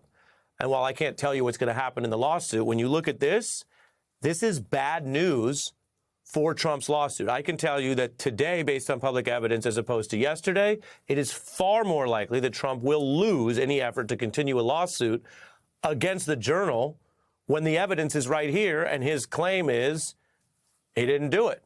But the Epstein estate, the chain of custody, has the very document. Epstein abuser's attorney is saying, I mean, the fact that this thing is signed in Sharpie, hypocrisy has been frustrating. I feel like it's like, you know, it's like you're piecing the evidence together, but like the fact this thing is signed in Sharpie, one of Donald Trump's favorite mediums for writing. I think it says a lot. Victims, and they say the president should apologize, presumably for many things, but also withdraw the lawsuit. You'll see at the end here from Mr. Edwards with today's release. Picasso Sharpie, yeah, you think this is Picasso-esque? I don't know. I was getting more Matisse vibes from it. Referring to the image you just saw, the least Trump could do is, quote, withdraw that lawsuit.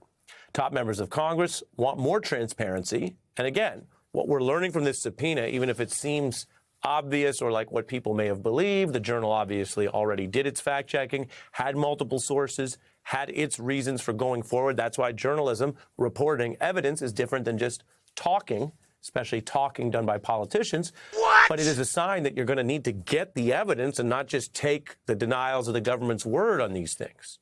Now, here's one of the Republicans who has been more straightforward about this, saying we need more disclosure. This was out during the weekend. I think it's going to be embarrassing to some of the billionaires, some of the donors who are politically connected to his campaign. I also think Democrats are going to be implicated in this, Democrat donors.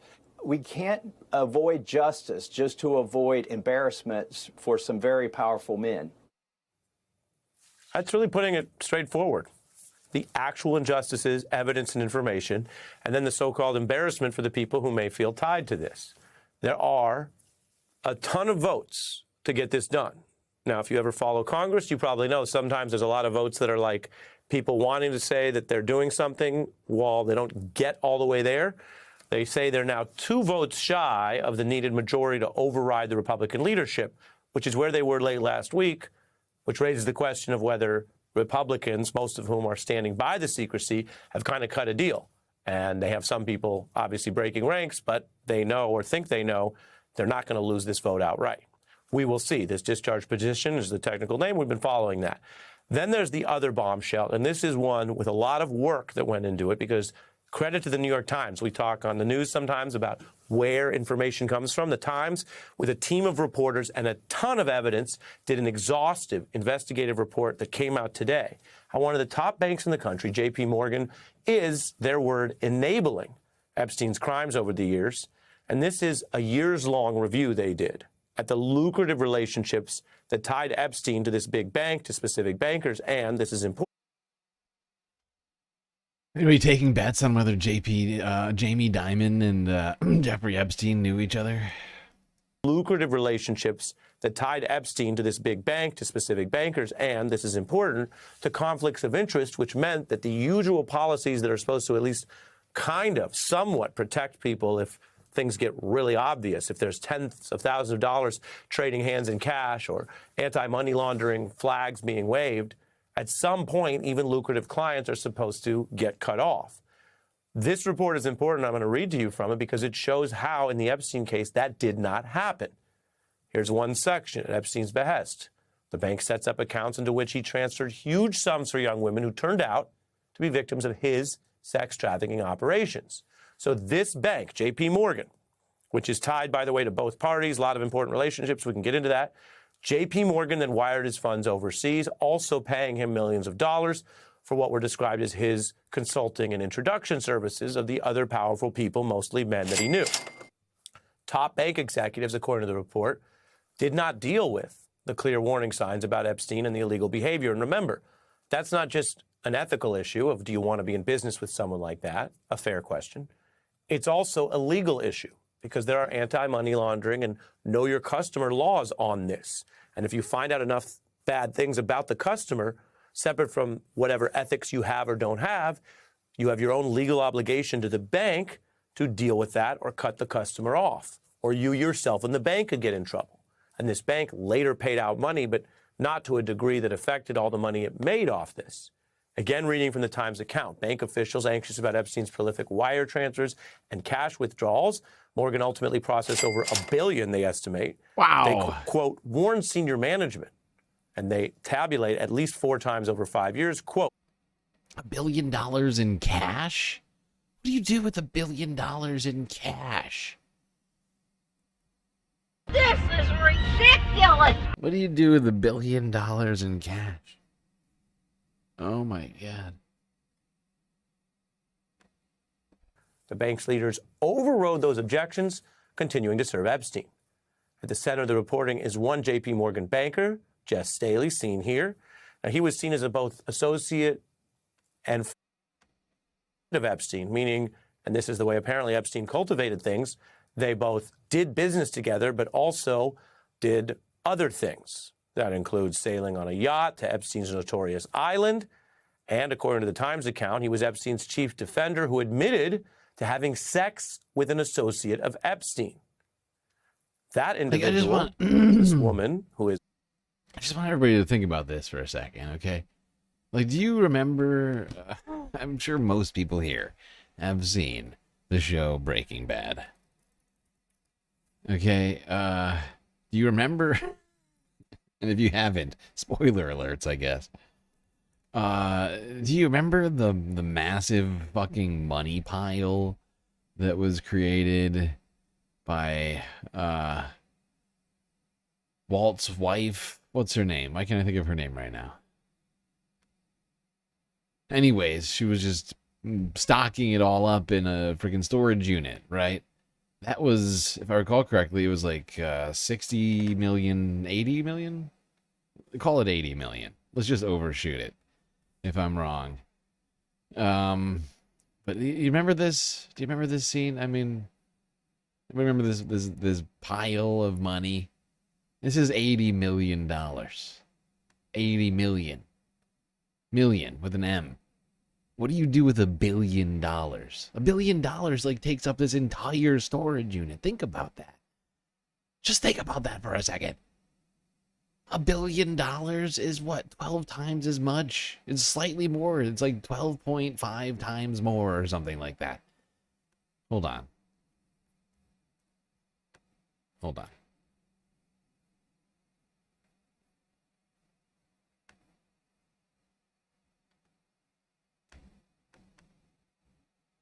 just going to do it this way because it'll be easier. 1, 2, 3, 4, 5, 6, 7, 8, 9. Divided by 8. Yeah. I don't think I did that right, but yes, it's 12.5. 12.5 times as much.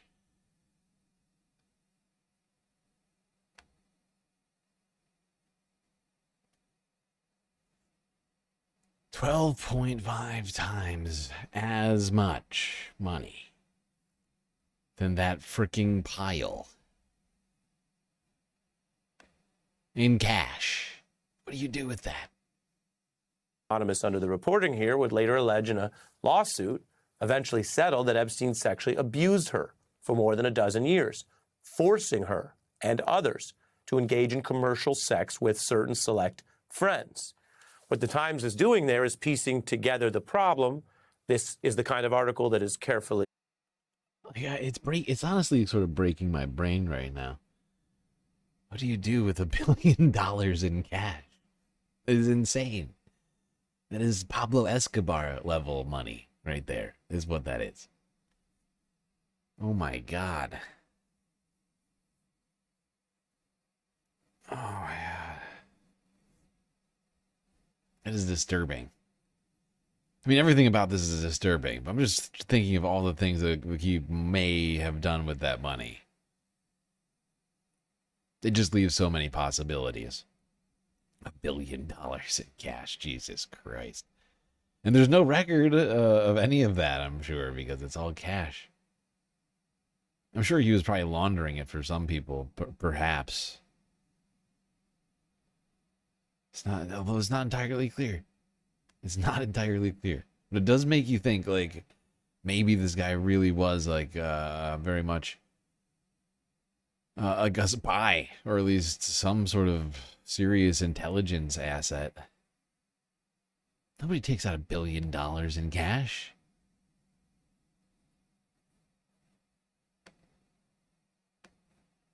I'm sorry. I'm getting distracted by that number. All right, let's go here. Secular talk. Secular talk. Hey guys, I just got done recording the show for today, and I have some breaking news here. So apparently the Wall Street Journal actually released the love letter that Trump wrote to Jeffrey Epstein on his, what was it, his 40th birthday or 50th birthday, Crystal? 50th, I think. Was it his 50th? Yeah. So it was in 2003, 50th birthday. He wrote him this like really bizarre, fawning, almost love letter-like thing. Crystal's probably just minding her own business, like trying to make some food. Kyle just starts yelling at her. Hey, honey, can you fact check me real quick? 50? Was it 50 years? Wrote to Jeffrey Epstein on his, what was it, his 40th birthday or 50th birthday, Crystal? 50th, I think. Was it his 50th? Yeah. So it was in 2003, 50th birthday. He wrote him this like really bizarre, fawning, almost love letter-like thing. And so they actually released the full letter. Now, the first point that's hilarious is that, remember that smug-ass tweet that J.D. Vance put out, like, excuse me, but this is utter bullshit unless they release the letter, and there's a reason why they're not releasing the letter. Oops. So everybody now is sending the letter to him, and they're like, hey, man, you got an update? Any thoughts for us? So J.D. Vance, as per usual, getting absolutely owned, because he's a dipshit. But let me read for you. So Crystal made this point just before I click record here. When you look at the letter, like the full letter, it actually somehow is more disturbing than just like the way they wrote it in the original Wall Street Journal article. Because if I'm being honest with you, the way the letter is written, it's basically like, like Trump is saying, hey, Jeffrey, you're a pedophile, and so am I. But let's keep that on the low. Like, that's the vibe of the letter here. Let me read it to you. So it says, first of all, there's a picture of what looks like a girl, not a woman, okay? And it says, voiceover, there must be more to life than having everything. Donald, don't be creepy. Yes, there is, but I won't tell you what it is. Jeffrey, nor will I, since I also know what it is. Donald, we have certain things in common, Jeffrey. Jeffrey, yes, we do, come to think of it. Donald, enigmas never age. Have you noticed that? Jeffrey, as a matter of fact, it was clear to me the last time I saw you. Donald, a pal is a wonderful thing. Happy birthday, and may every day be another wonderful secret. Aww. Fucking creepy, dog. Creepy. Like a flat-out fawning love letter to Jeffrey Epstein on his birthday. Okay, so are you ready for the cope? What the right is saying as complete, pure cope? They're going, it doesn't even look like his signature. It's a forgery. Boom. Defamation. Trump's gonna get all their money, bro. Meanwhile, the fucking signature looks exactly like his signature. And Trump came out again. He was like, I don't draw pictures. I'd have never drawn a picture of a woman. I don't know what you're talking about. Remember, Trump tried to do a lawsuit against the Wall Street Journal for $10 billion over this. And now the Wall Street Journal released it. And I think they got it. I think it was the Jeffrey Epstein estate that got it, the full book with all the letters and shit in there for his birthday, and gave it to Congress. And so I think the Democrats released it in the House, and the Wall Street Journal ran an article on it. I think that's what it is. But I'm telling you, man, this is super fucking creepy. And now, verified, validated, they got that shit on lock. It's real. And it just goes to show you, like, how brazen of a liar Trump is. Like, he's willing to lie about fucking anything. The fact that he fucking tried to deny this, it's like, dog, you are caught red-handed. But this is what he does. I did everything you guys remember, right, I've and told they you this story a bunch of times, me. but in 2016, when Trump was running, they were able to get audio of him. He used to call up these, like, stupid, smutty tabloid magazines and tell them, like, did you know Madonna wants to date Trump? Madonna loves Trump. She's really trying to get with him. And what he would do is, it would sound just like him, but he would be pretending to be his own publicist. He'd say, I'm not Trump. My name's John Barron. I'm Trump's publicist, and all the hot ladies want him. They all want him, let me tell you. And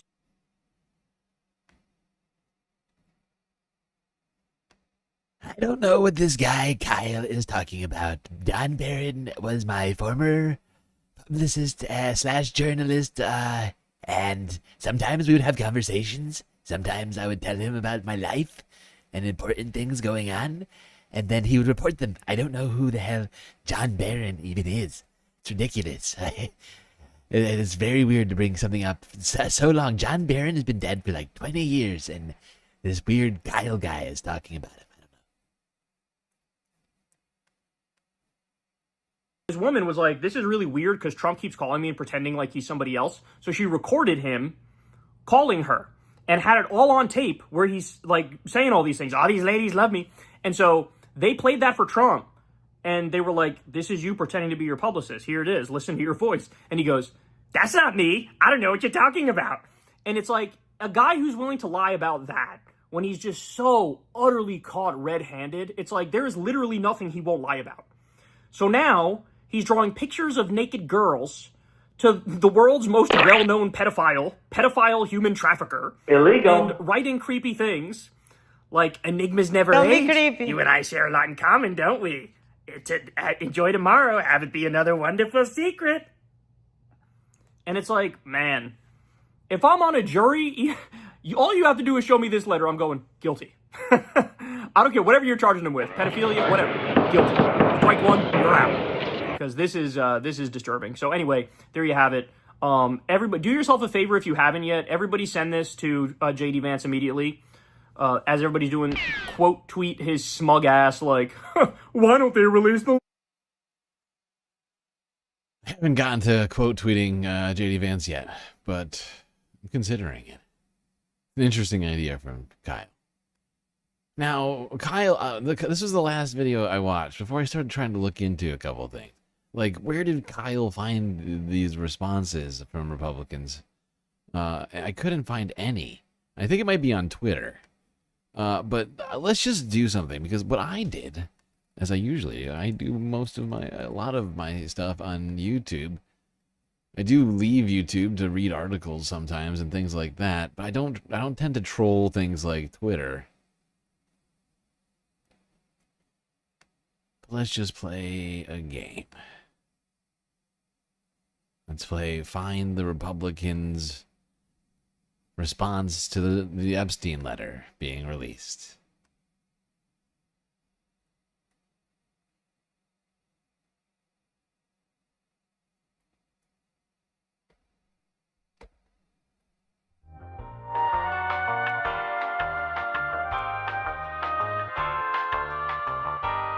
Okay, here we go. Let's see what we can find. I already searched them earlier. Brett Cooper Epstein letter.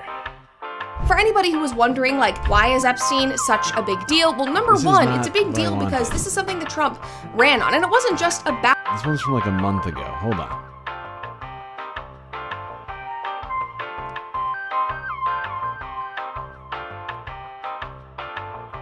I don't know how that even happened. I just searched her and it like threw me into a goddamn short. I have no idea how that happened. That's hella annoying. That might be the most annoying thing I've ever seen.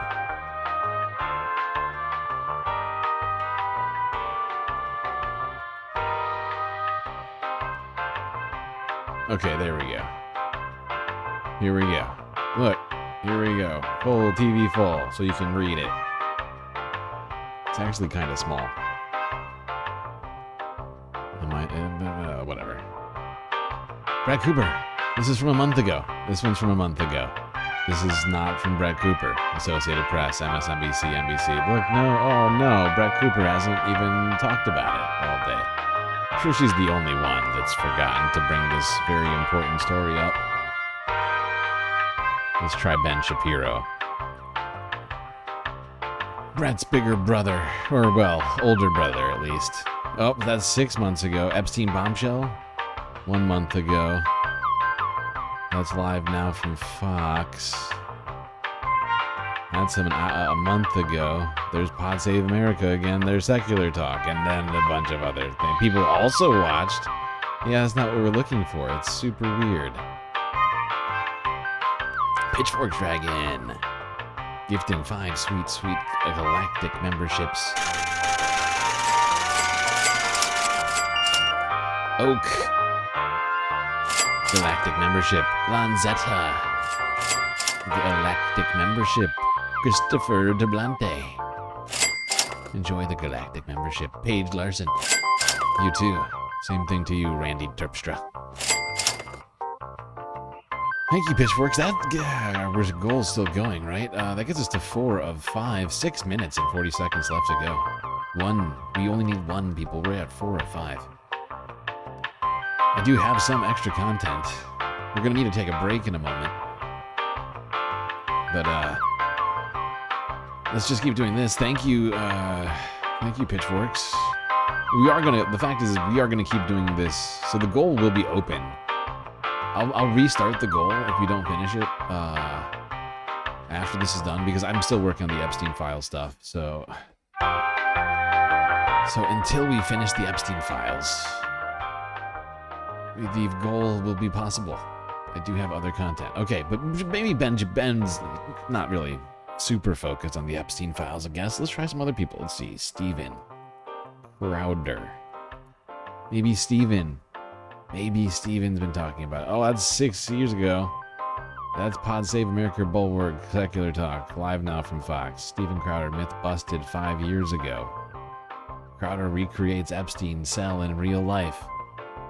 Wow, look, Crowder really cared about this at one point. He created it and he recreated Epstein's cell in real life. Look at how much effort went into the production value of this. Look at that. I'm just gonna click this just for context.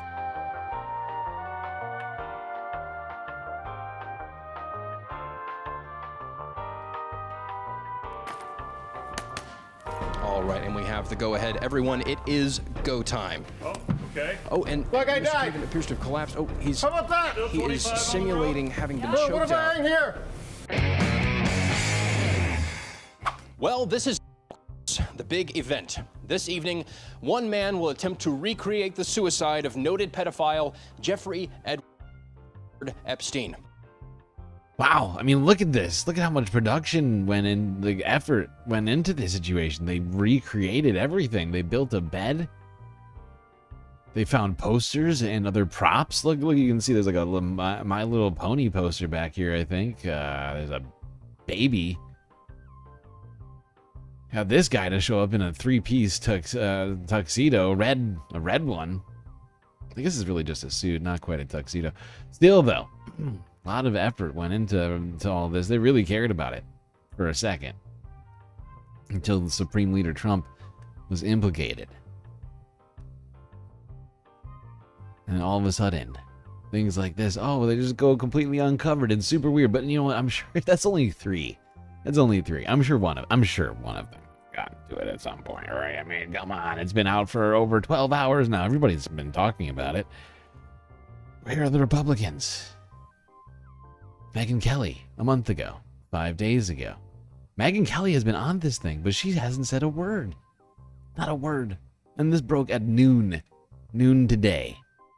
Think about that for a second. Noon today. She had all day to put together just a react.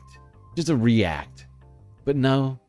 So they haven't found a way to circle the wagons yet because they can't find a way to, what do you call it? To actually explain all of this in anything other than a very unflattering light. Carl Gaslightocracy. A sweet super chat. GSL, keep talking all night. We needed your nice voice to deal with this dystopian nightmare of reality. I got incredibly supportive message, as well as very complimentary, and I appreciate that very much. But you know what I appreciate most is that completes the goal.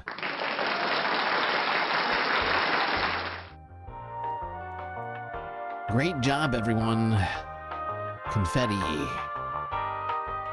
initiated. Oh, I forgot to start the galactic deficit goal.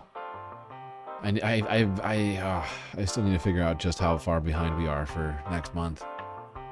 And I need to start it this week. So we have at least like 3-ish weeks to get through it. I want to give people, a lot of time to work on that galactic deficit. Although hopefully it'll be not as bad as last month. I think it might be slightly better. I'm not sure. Got a couple extra new patrons.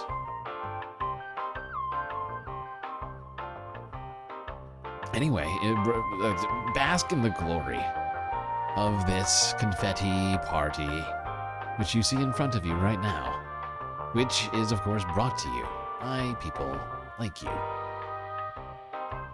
It's an incredible sight, one which we see many times a week, but still never gets old. It really doesn't. Brings me great joy to bring it to you every single goddamn time.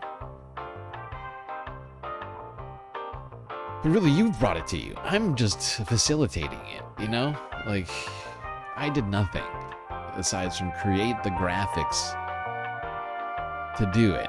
And aside from that, I've done nothing. Okay, goal is over.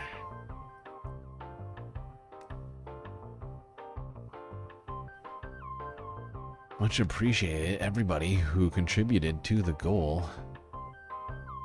Even those of you who are here for it, but didn't contribute financially. Maybe you just liked the stream. Maybe you've just been watching it. Of course, watching the stream still pays, a fraction. It still pays something. And that's always appreciated. Even if you have a premium membership and you're not watching ads, and you're watching the stream, that every minute you're watching the stream counts. I don't know exactly how much a minute of a premium watcher, how to quantify that in any way, but it's something.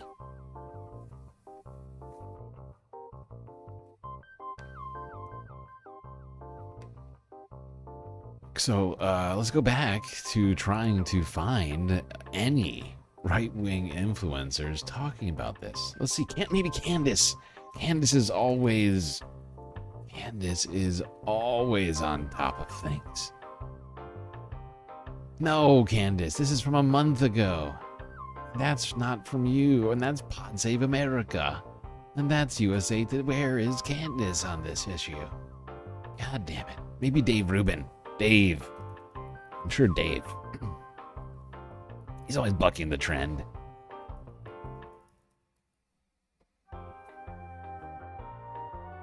"4 days ago, 6 years ago, Dave."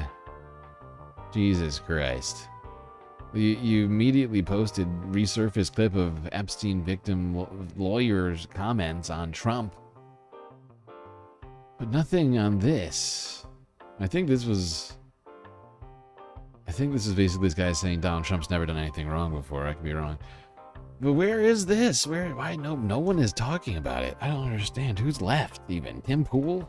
Tim Pool. Come on, Tim. You and your little beanie. No, that's the Bulwark. This is Tim Cast from 2 days ago. Trump was an FBI informant again. This was Tim getting right on board. You know, middle of the day, Donald Trump said that he was an FBI informant for Epstein, even nobody believes him. And Tim Cast, there's a video for you 2 days ago, but nothing. Crickets all day. What's happening? I'm so strange. I'm just so strangely. I'm alarmed, honestly, by this. I'm concerned. Maybe all of the right-wing influencers have died? I hate to show empathy for people incapable of it themselves, but what is happening? Have they all... What's going on? Who's left? Who's left? Sean Ryan. Sean loves the Epstein files. Come on, Sean. No, Sean. 10 months ago was the last time you brought up the Epstein files. Oh no, a month ago. Okay, there we go. A year ago you were talking about it. See Pod Save again, MSNBC, NBC, and then nothing. Why? Nobody wants to talk about the Epstein letter. It's very strange. I'm running out of right-wing podcasters. Oh, I know, Tucker. Tucker will talk about it. I haven't even searched this one. I hadn't searched Sean Ryan either yet. I was just trying to think of people. Sean. Even Tucker. Oh, God. Mighty man of valor, Tucker Carlson. Not talking about this. What is the deal? What are crickets? Why? Why do we have crickets on this from the right? Can they not find a way to answer for Donald Trump's clearly very lewd and lascivious and close friendship with Jeffrey Epstein? I mean, what is the problem here, people? I am very confused. I'm incredibly confused. The only things I could find are this. This is live now from Fox. Be like, what now, bitch? 5 hours ago. And live now from Fox is basically like the bargain basement version of Fox. It's just live all the time on YouTube, and it's a nonsense platform. But they send all of the cut rate anchors over here. Let's see what they had to say. This was from 5 hours ago. I searched Fox too. Oh, I forgot to do it. But this Fox News, actual regular Fox News, has not done anything about it yet either. You can take my word for it or search it. I don't care. All right, I'm Eddie Mack here live now from Fox. Let's shift gears to a very important breaking news story as Democrats in the House Oversight have released a letter that President Trump denies he sent to Jeffrey Epstein. I did everything right and they indicted me. Of this from the Democrats, the House Oversight Committee saying, here it is. We got Trump's birthday note to Jeffrey Epstein that the president said doesn't exist. Trump talks about a wonderful secret the two of them shared. What is he hiding? Release the files. And you can see the letter there on the left and calling into question some of that, the signature. But of course, this is a revelation as the letter was included as part of a 50. Gotta pepper that in there, Fox. So, some people are questioning the signature. You can tell this guy does not. He does not question that signature, like anybody with a fucking brain. Birthday album compiled in the 2003 for Epstein, a wealthy, well-connected financier who was once a friend of Trump's. Epstein killed himself in a Manhattan jail while I love it. Every single time. Every single time somebody calls Jeffrey Epstein a financier, I giggle inside. I find it hilarious. That is not the thing he's most well known for. And yet they just keep saying it over and over and over again. Very well-known financier Jeffrey Epstein. That is not his most memorable quality. Charges that he sexually abused, trafficked dozens of underage girls. Democrats on the House Oversight Committee received a copy of the birthday album on Monday as part of a batch of documents from Epstein's estate. In this letter, it says, quote, "A pal is a wonderful thing. Happy birthday. And I may even be another wonderful secret." So a lot of in Washington, D.C. at the White House, as Trump has said, he did not write the letter or create the drawing of the curvaceous woman that surrounds the letter, and he filed a $10 billion lawsuit against the Wall Street Journal for earlier reporting on his link to the letter. The letter bearing Trump's name and what appears to be his signature includes text framed around this drawing. The release of the drawing comes as the president has for months faced increasing pressure to force more disclosure in the case of Epstein and his former girlfriend, Ghislaine Maxwell. The letters... There we go. You get. I'm not going to watch the whole thing. I think you get the picture. This is the only video I could find from Fox News. This is a live now from Fox. Garbage. Nobody knows this guy's name. This guy's own mother doesn't know his name. Okay, no Brett Baer. No, I'm trying, Jesse Waters. None of these people. No Ainsley Earhart. No Sean Hannity. Can't find any of these clips. Because they don't exist. Because these people do not know what to say about this. If they did, they would be putting it out. Believe me, they would be putting it out. But the one thing I did find earlier while I was looking for Tim Pool and Epstein files was this video. From some strange channel called what's this? The Majority Report. Let's listen to what Tim Pool's analysis of this is. This being Mike Johnson claiming very quickly, almost as if it was a verbal footnote, that Trump might be an FBI informant in the files. And again, we have discussed, how you become an FBI informant. It's really one of two ways. One is you are caught in the act of doing something and you turn and provide evidence, or you, in an imaginary world, just look around and think that there's something going on here and that you're in a position to go in and pretend that you're actually one of the criminals, but instead what you're really doing is giving information to the FBI. A good Samaritan. So it's one of two. Somebody like Trump who's motivated purely by the helping out other people. Sometimes without any money's money not enough. or financial incentive. I would recommend Googling famous FBI informants and just looking at the type of person that comes up. Okay. Okay. Sometimes there's an exception to the rule, Matt. That proves the rule. I like his first name, at least. And has great sympathy for the women who have suffered these unspeakable harms. It's detestable to him. He and I have spoken about this. Now, there's a couple theories on this. One is that Mike Johnson let slip this statement to try and protect Trump's reputation. There's also that, basically like, oh, did you know he was an FBI informant? Stopping it? That's why. Or I think there's a strong possibility here. I don't know for sure. I'm not saying I trust Trump on any of this stuff. Elon says he's in the files, whatever. Let's get the files and figure it out. But let's at least entertain. Did Speaker Mike Johnson maybe accidentally just slip? Okay, so what's so incredible about this right now, is this stuff like this.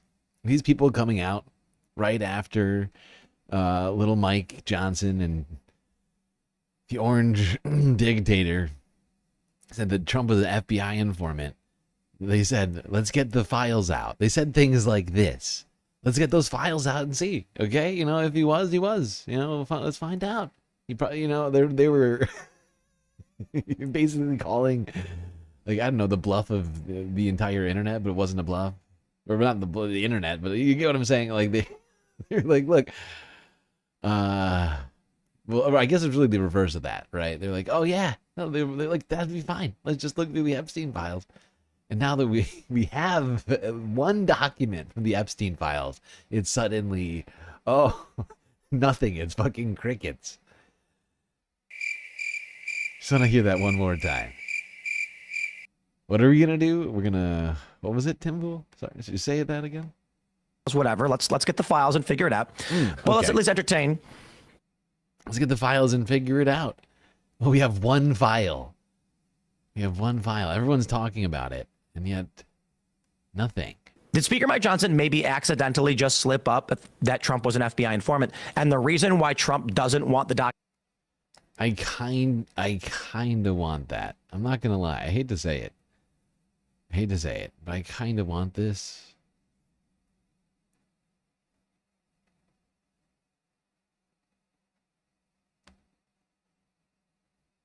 Where's that slimy little fuck Mike Dictator Johnson keep his shell? His shell? Does he have a shell? He seems like he's made of marshmallow to me. Just terrible, terrible marshmallow. Like imagine marshmallow that tastes like toxic sludge. Let's get the files and figure it out. Well, let's at least entertain. Did Speaker Mike Johnson maybe accidentally just slip up that Trump was an FBI informant? And the reason why Trump... Shut your mouth. Did I get it? What? Did I not get it? Tell me I got it. Let's get the files and figure it out. Well, let's at least entertain. Nice.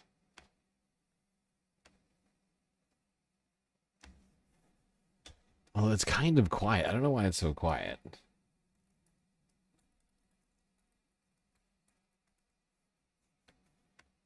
It's fine. I can fix it in machine.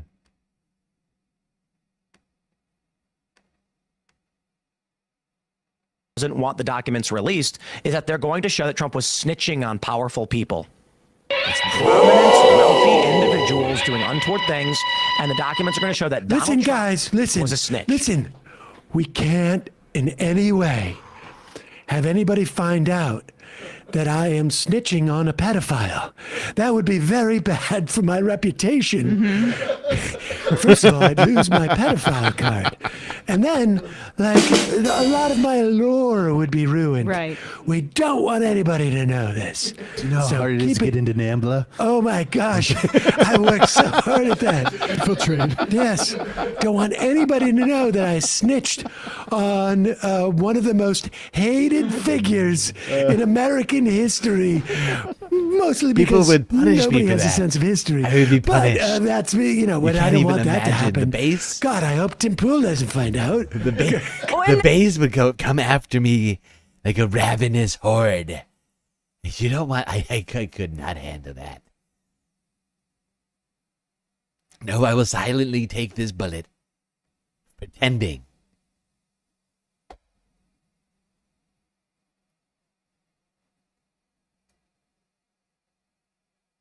Let's get the files and figure it out.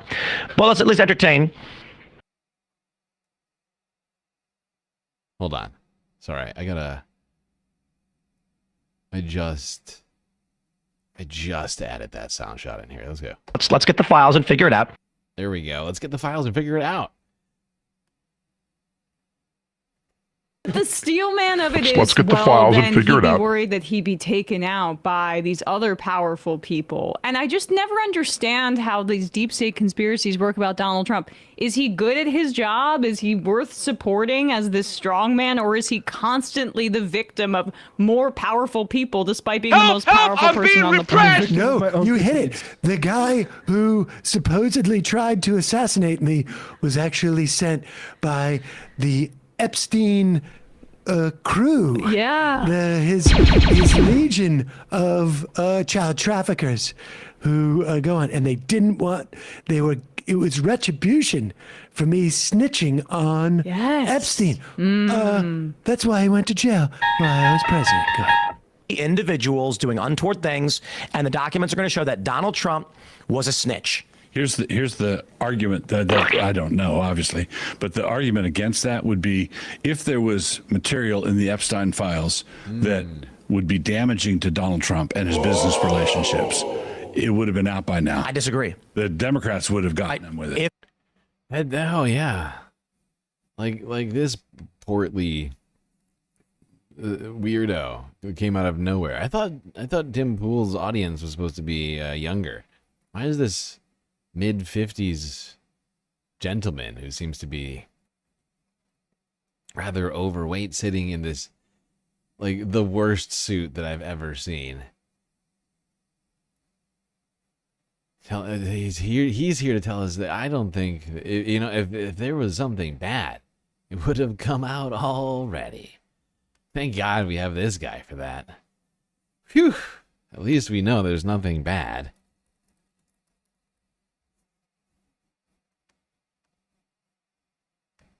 Business relationships, it would have been out by now. I disagree. The Democrats would have gotten them with it. If it was implicative of Trump, if the documents show that Trump was doing bad things to children and underage girls, they'd have released it.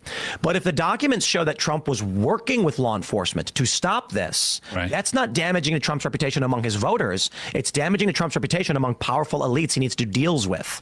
So the Democrats might be thinking, okay, it's not. It's going to help Trump if we leak files. Pause it for a second. So.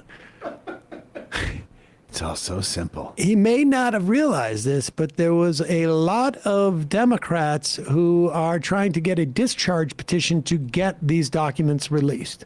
Literally every single Democrat supports this. Yeah. Let's get the files and figure it out. Which, of course, is three-dimensional chess, because Tim has figured out that it's a right, it's a total bluff. That's why Marjorie and Boebert, I want you to call their bluff. So you sign on and watch. All the Democrats will fold because they don't want to know that I am a white hat pedophile. I actually just was a pedophile just so that I could turn in other pedophiles. Oh, I have to go to this part. This is one of the most ridiculous things I've ever heard. A white hat pedophile. Illegal. Or is it illegal? Oh, maybe not. Because you're doing it for the government. My God. Okay, I've just realized that we have gone way over the first break. We might come back to that video to get us started in the second half. We still have more to talk about with the Epstein files right now. We still have to unpack the one and only defense that has come out since this Epstein files letter, this Epstein file came out. This one piece of paper has utterly shattered the Republican Party. It's fascinating, and we must dissect it. But first, we must take a galactic intermission. Don't worry, we'll be right back after these brief space messages.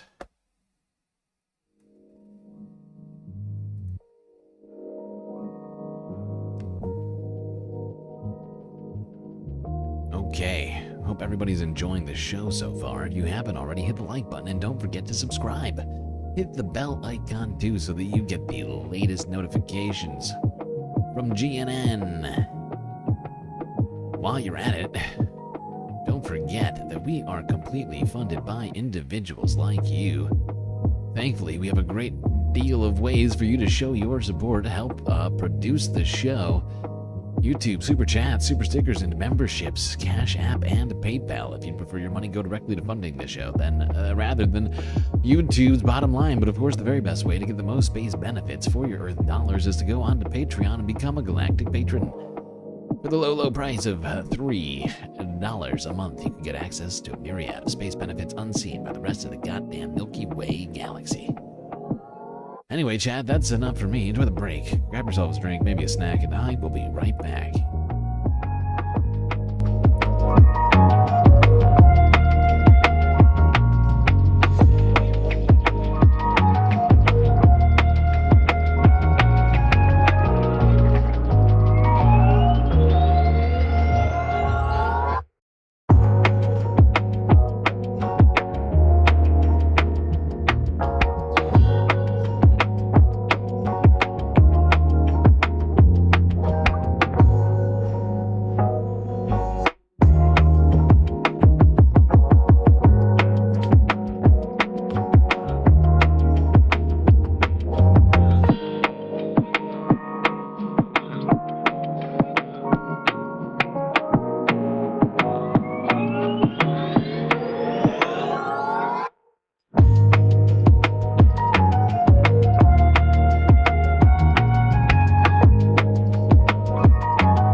right, Space Fams, I am back.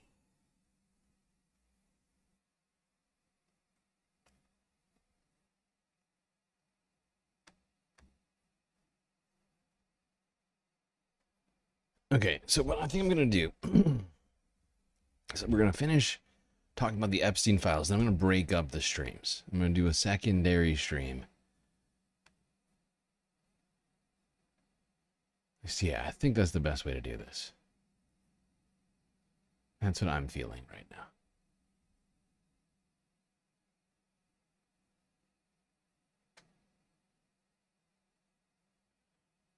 All right, let's go back here for a moment where we left off. With Jeffrey? Oh, darn it. Damn it. I was Gosh. gonna say if you vote for this, it's a hostile act towards administration, but just ignore that. Yes. No, that's my way of throwing them all off. That's how you know he was such a good informant for the government, is he goes deep, deep, deep undercover by making it look like he has something to hide over and over and over and over again. But of course, I can't release the information that I was a snitch on the elites who know this. He's got to do business with him.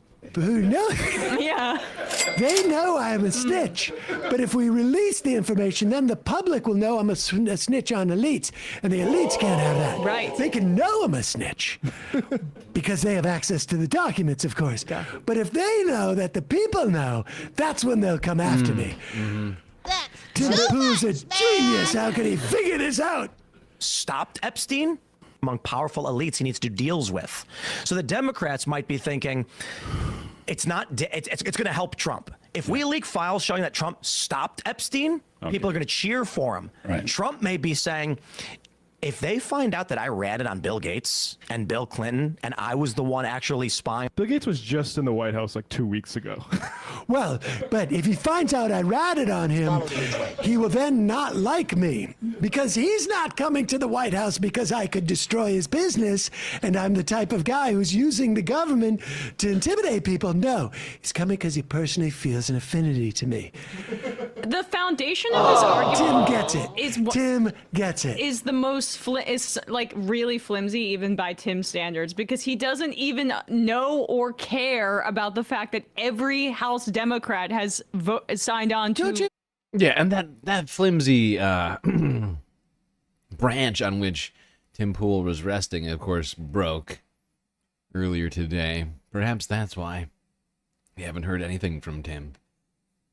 Discharge petition to release the files. But don't you understand that Let's get the files and figure it out. Tim has to come up with a theory that is in no way going to alienate all of Trump's fans that follow him, but also one which doesn't look like Tim is protecting pedophiles. And so Tim has to, he needs to talk about it. But he also can't talk about it in any type of rational way. So he lets the guy who's sitting in his studio. Has that guy been on Rogan a bunch? I'm trying to remember who that guy is. Or maybe I'm confusing him with one of the other cranks. Never seen him. Okay. On him or wore a wire or did who knows what. These people aren't going to want to do deals with his business. If Trump was snitching on prominent world leaders, I'm not saying he did. I'm not saying I believe that's the case. But it could be an explanation. Trump was a snitch. I'm gonna put it this way. Okay, so let's put an alternate version where Tim is going like, what about putting bleach in your bodies? If somebody does it, that's my idea. Right. If the bleach works, it's my idea. That's what Tim is. Now, my understanding of snitches usually is that snitches are people who are already embedded in a criminal operation who could perhaps provide relevant information to the government in a prosecutorial fashion. So that would, calling Donald Trump a snitch suggests that he was in fact wrapped up with Jeffrey Epstein in a very serious, potentially criminal way. Illegal. This is his version. I'm not saying I believe this, but I'm going to put out the most absolute bat crap theory that's going to endear me to Trump fans, but I also know that it's not true. But if it is true, I'm the one who put it out there. Be on record. There we go. Paint Trump in the worst possible light in this regard. Trump only cared about himself. He only cared about his organization. When he heard about what Epstein was doing, he said, this is exposure I don't need. And when the FBI came to him about Epstein, he says, I'll do whatever you want. I'll help you out. And they say, wear a wire, give us a list of names. What if Trump gave ledgers from his club? Pause it. No, they're saying back in the day. Oh, that's why. Oh, that explains why he's hanging out with and Epstein. dancing with Epstein. Yeah. And he's got to do it because he's trying to wiggle the wire down to his chest where it picks up for a sound. That makes also, sense. this whole another piece of like the horrible foundation of their arguments about this is that the Democrats would have released it already if Trump were implicated. What's Then also amazing. why doesn't Trump release it if he's not implicated? Emma, he's got to do deals with the elites that he was blowing the whistle on. Also, no one in the Democratic base was like that interested in this. Now, I think maybe the Democrats could use a little bit more conspiracism and a little bit more critique of like the institution of institutions in Washington. Obvious criminality. Right, and that like the many of the professional managerial class folks like aren't interested in this kind of analysis of our government, but like I don't know. I mean, that's because your base was calling for it. That's why this is happening. We're going to skip a little bit ahead here because Tim comes on and basically just starts fantasizing about like a movie. Organized crime guy. It makes what if a component of Trump's acrimony is anger is that he spent a lot of time thinking that he was cooperating with the feds, that he was in their good graces, and then when they betrayed him and went after him, he took it very personal. You know, firstly, so much weird stuff. When he visited, or someone visited Ghislaine Maxwell, was basically the ringleader of the whole Epstein. You call it the Maxwell Files, is what it should be called. It's her running this thing. She had. I mean, this woman is dangerous. What do you mean? Oh, it's the woman. Skip to here. Actually, there's this Clinton part here is where I wanted to get. I think Trump killed Epstein himself. I want to be on record. Okay, I mean, who was president?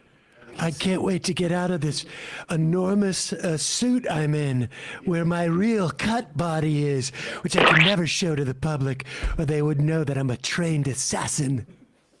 How cool would it be if Trump was an informant for the FBI for a long time, like actually saying, listen, you know, I'm gonna do my family business, anywhere I can help you, I'll give you information. So with all his foreign business dealings, the feds were like, we want information. These guys are like, I'll help you out. I love this country. This I actually think is very, I don't know if Trump knew he was an informant, but how did Trump get away? This is the Whitey Bulger theory, which is Trump was able to get away with some measure of criminal activity, probably not as bad as Whitey Bulger. Illegal. Because his real estate holdings were all essentially reservoirs for laundered money that Felix Sater, and this is the realm of actually documented, Felix Sater does have Loretta Lynch, was that her name? Yes. Loretta Lynch? Yes. From who was at one point Clinton's was DOJ. It was Obama's DOJ, but prior to that, she was U.S. Attorney in the Eastern District of Manhattan.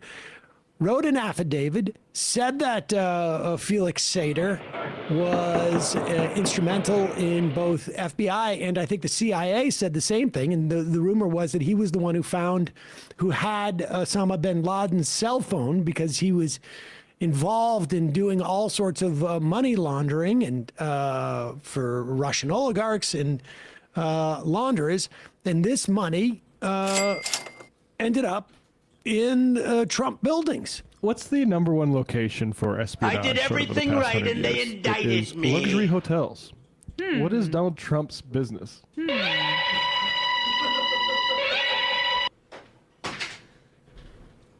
And then in business dealings, the feds were like, we want information. These guys are like, I'll help you out. I love this country. And then in dealings, I did it for the love of the country. Great patriot. Not because you have images of me with Epstein.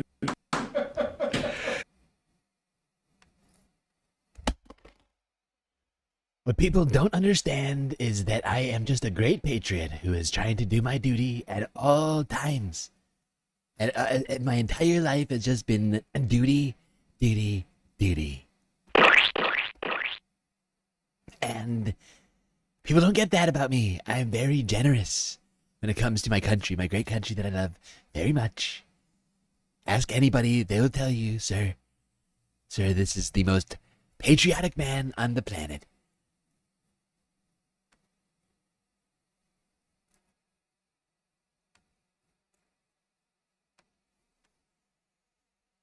It's not because you've busted me on something. No, I'm doing it because I'm a patriot. And I'm proud to be wait a second. American.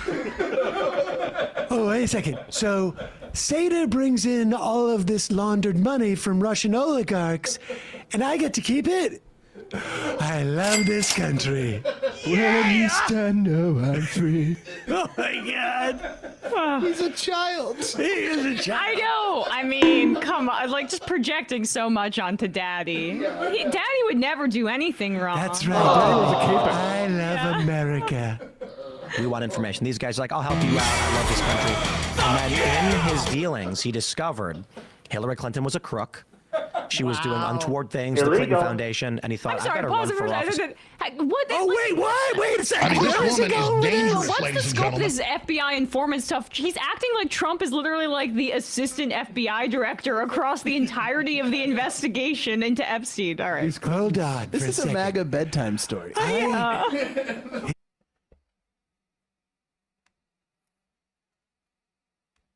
Well, that is what Emma doesn't understand, is that actually I was the shadow FBI director from 1999 to 2013.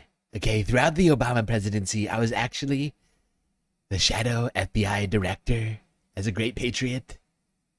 They came to me, and in the 90s, they said, Sir, our FBI directors are terrible, and we need someone better. I said, look, I'm a busy guy, but I could maybe do it. I don't know.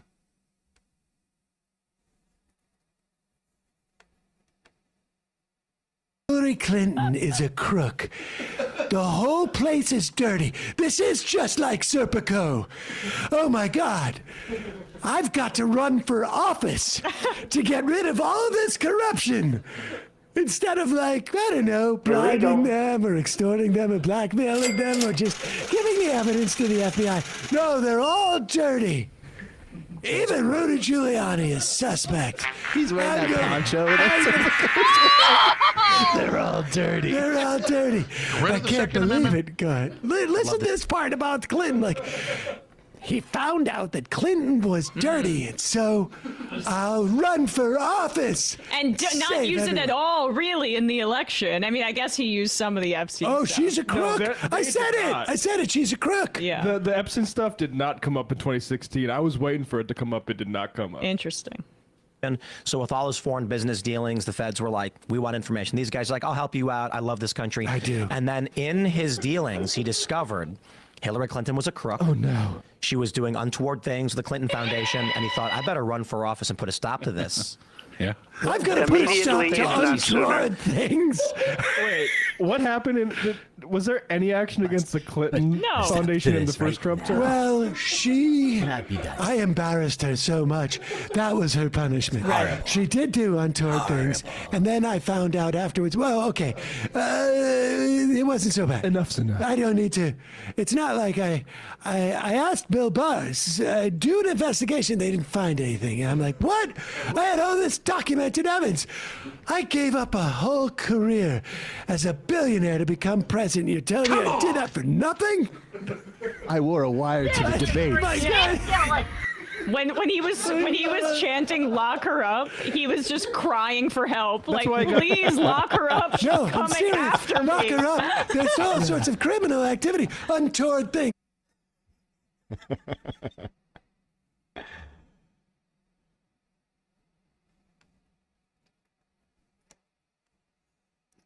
Look, nobody understands just how scary that Hillary lady is, okay?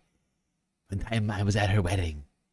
I was in the coat room. I was just trying, it was a nasty day out. I was wearing a raincoat and an overcoat, because you need both coats, of course.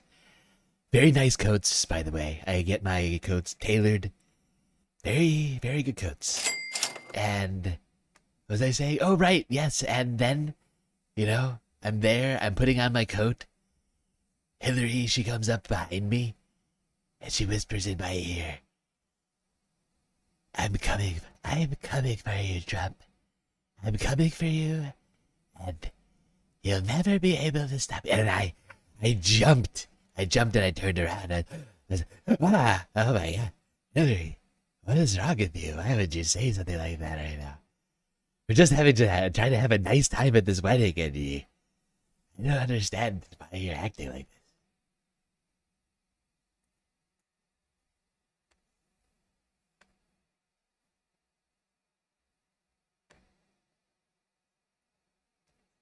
Now, there's there's a lot of talk about how this signature supposedly is not quite right.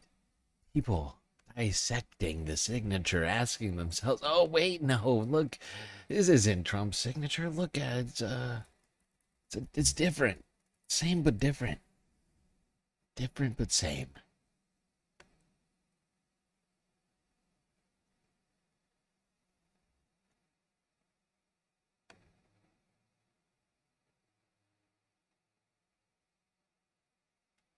Now let's just familiarize ourselves with Donald Trump's signature. He has signed his name to practically every flat surface that he can find.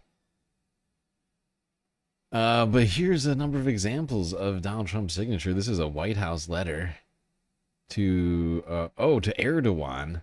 Dear Mr. President. And you can see his signature here. Hold on. Here it is, spiky, as usual. Nearly illegible if you didn't know exactly who was writing this. You see this signature, you know that's Trump. Here's another example. This is, Americans receiving letters signed by Trump explaining stimulus checks. This must have been from like 4 years ago. President Donald Trump. Here it is, once again, the very signature of the president. Spiky and nearly unreadable. Really just looks like an angry ocean. You know, that's or like spikes, just like a bed of spikes at the bottom of a pit of despair. Here's another Trump signature. Getting a little weird. Getting things, I have no idea what letter is this exactly. Is this T? Is this how Donald Trump does his T's? Is this a T to him? Like, what's wrong with this guy? Something's very disturbing about the way that Donald Trump signs his name. That's a T. Okay, no, that's fine. Actually, that's fine. That's a T. But then this, what is this? Because that's, I mean, those are pretty different. Very spiky though still. But you can see that the D's are also incredibly different. You see these two right next to each other. This one, there's an actual space. You can see the gap between the bottom sort of curved portion of the D here and the stem. Whereas over here, the bottom just sort of, you know, squishes into the left line. Let's see here. There's a picture of a signed executive order. Looks pretty, yeah, that's standard. Standard Trump signatures. What else we got? This one just signed Sincerely Donald, with the D looking more like a D than I've ever seen him sign it before. Not sure what that's from, but that was posted in the New York Times at one point. Let's see here. Oh my God, this is wrong. Retired English teacher marks up a White House letter. Here's Donald Trump's signature once again. Spiky. Still, of course. Oh, you bitch. How rude. Always getting you with the pay for subscription to read this thing. We got more examples. Here's another one, very spiky, as usual. You got the strange T, which really looks more like an X than a T. If you ask me, that looks like an X. If you were to just take everything else out, that looks like an X to me. But I think that's the T. You've seen it here, right? Like, we've looked through a lot of these at this point. But they all look the same. But they're not all the same, right? Like, he's certainly not an exacting person. Right, he's just scribbling a bunch of pointy squiggles and an X and a triangle and an X, and in between it a bunch of squiggles at varied lengths.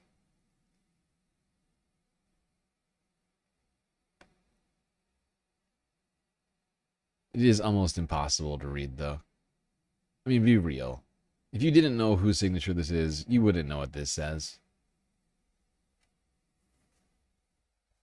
Snail ground. Snail mound. This is try and actually read it. Okay, like I know we know it says Donald Trump, but try and actually read what it says. Snow mound. Yeah, pointy and illegible. That is what Donald Trump's signature tends to look like. I mean, every single example I look at, sure, there's some variances, especially in the D's, I've noticed. Like, you notice, like, right here, once again, there's a little tiny gap between the bottom squiggle and the left-hand stem. He's not that consistent with how he writes. I mean, it's consistent in one way. Illegible, two ways, illegible and pointy. Everything else is, oh, and the T's look like X's. But aside from that, there's just not a lot of, and it's not even clear that that is a T. It could be anything. That could be the final D in Donald. I honestly don't know. I mean, I'm just assuming it's a T. Okay, so we've looked pretty thoroughly through those. Let's go to the Epstein letter and analyze that signature. Well, it's certainly pointy. You can say that immediately. Immediately, if not sooner. It is just a single, his first name. I mean, it's typed Donald J. Trump, then he signed it on the bottom, Donald. So I guess I think that this must not, that X must be a T. The X is a T, right? You can tell. Like, you can tell. You go from this, and I should have just left the last window open. God damn it. But yeah, I mean, I'm not a writing expert or anything, but when you look at this, it almost clears things up with Donald Trump's signature, right?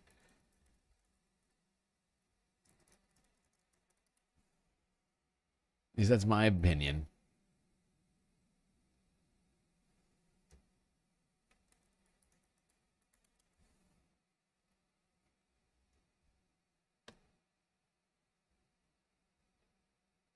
You can start to make things, you can make it out in some of these, like what these letters are when you look at these two next to each other.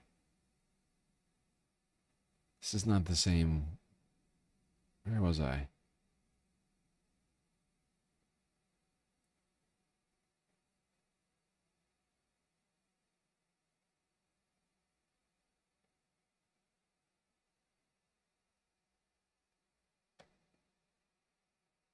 Right. So you can kind of tell better what these squiggles over here are when you look at this. If this is Donald, then you can clearly see that's a D. There's an O in here somewhere, an N, an A, an L, and a D, which is sort of goes into the T, I guess.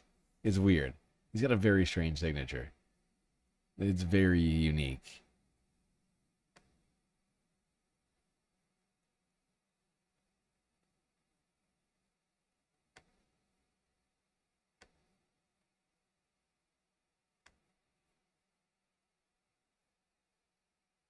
Yeah, I mean, look at this. I mean, I think we all recognize that this is clearly Donald Trump's signature. Anybody who's being honest with themselves can clearly see. This is classic Trump. It's disturbing. It's all very condemnable, but it's classic Trump. I mean, since the very beginning. Everything Donald Trump has done, it's pretty condemnable. Okay, this is a good place to end the Epstein files talk. Let's go here.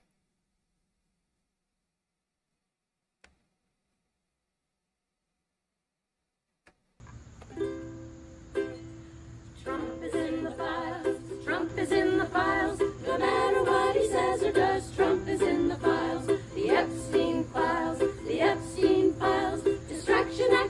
will work. Trump is in the files. He's feeling pretty scared. He's feeling pretty scared. He knows we will not let it go. Trump is in the files. He is a pedophile. He is a pedophile. He trafficked and abused young girls. Trump is in the files. We must see everything. We must see everything. We can't believe this evil regime. Trump is in the files. Trump is in the files. Trump is in the files. No matter what he says or does, Trump is in the files. Trump is in the files. Release the Epstein files. Let's get the files and figure it out. There we go. 2 new polls out from CBS. A musical rendition for all of you.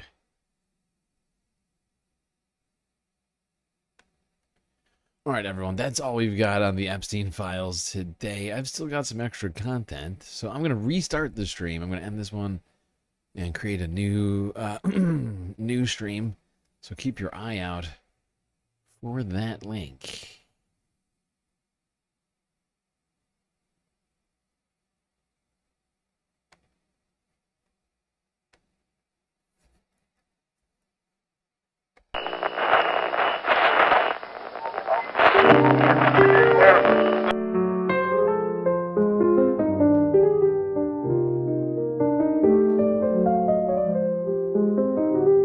Well, I hope everybody enjoyed the stream. So I see you next. You stay classy, Galactic Stream Nation. Can't forget this. These are your galactic patrons. Gabby, Goth Dogs, Aaron W, Schmegley, PB, Mitty, Afroponics, Normal by Nature, Interplanet Janet, Godcat, Robot Cat, Disco Wolf, Callie Braiding, Sammy, Geo Dragon, The Anti-Corporatist, Obsessive Audio, Moanoip, Nadia, Jokey, Scouts, Selena, Mrs. Jen, Omega Star, Sasha G, Pitchfork Dragon, Vincent Morales, Donald James X. But wait, there is more. Evan from Portland, Lovely Pariah, Mish, Becky, D Cipher, Icebreaker, Columbia Rican, New York, Will in Detroit, Sisyphean Task, BC, Free Palestine, Hermit Horologist, and HBX.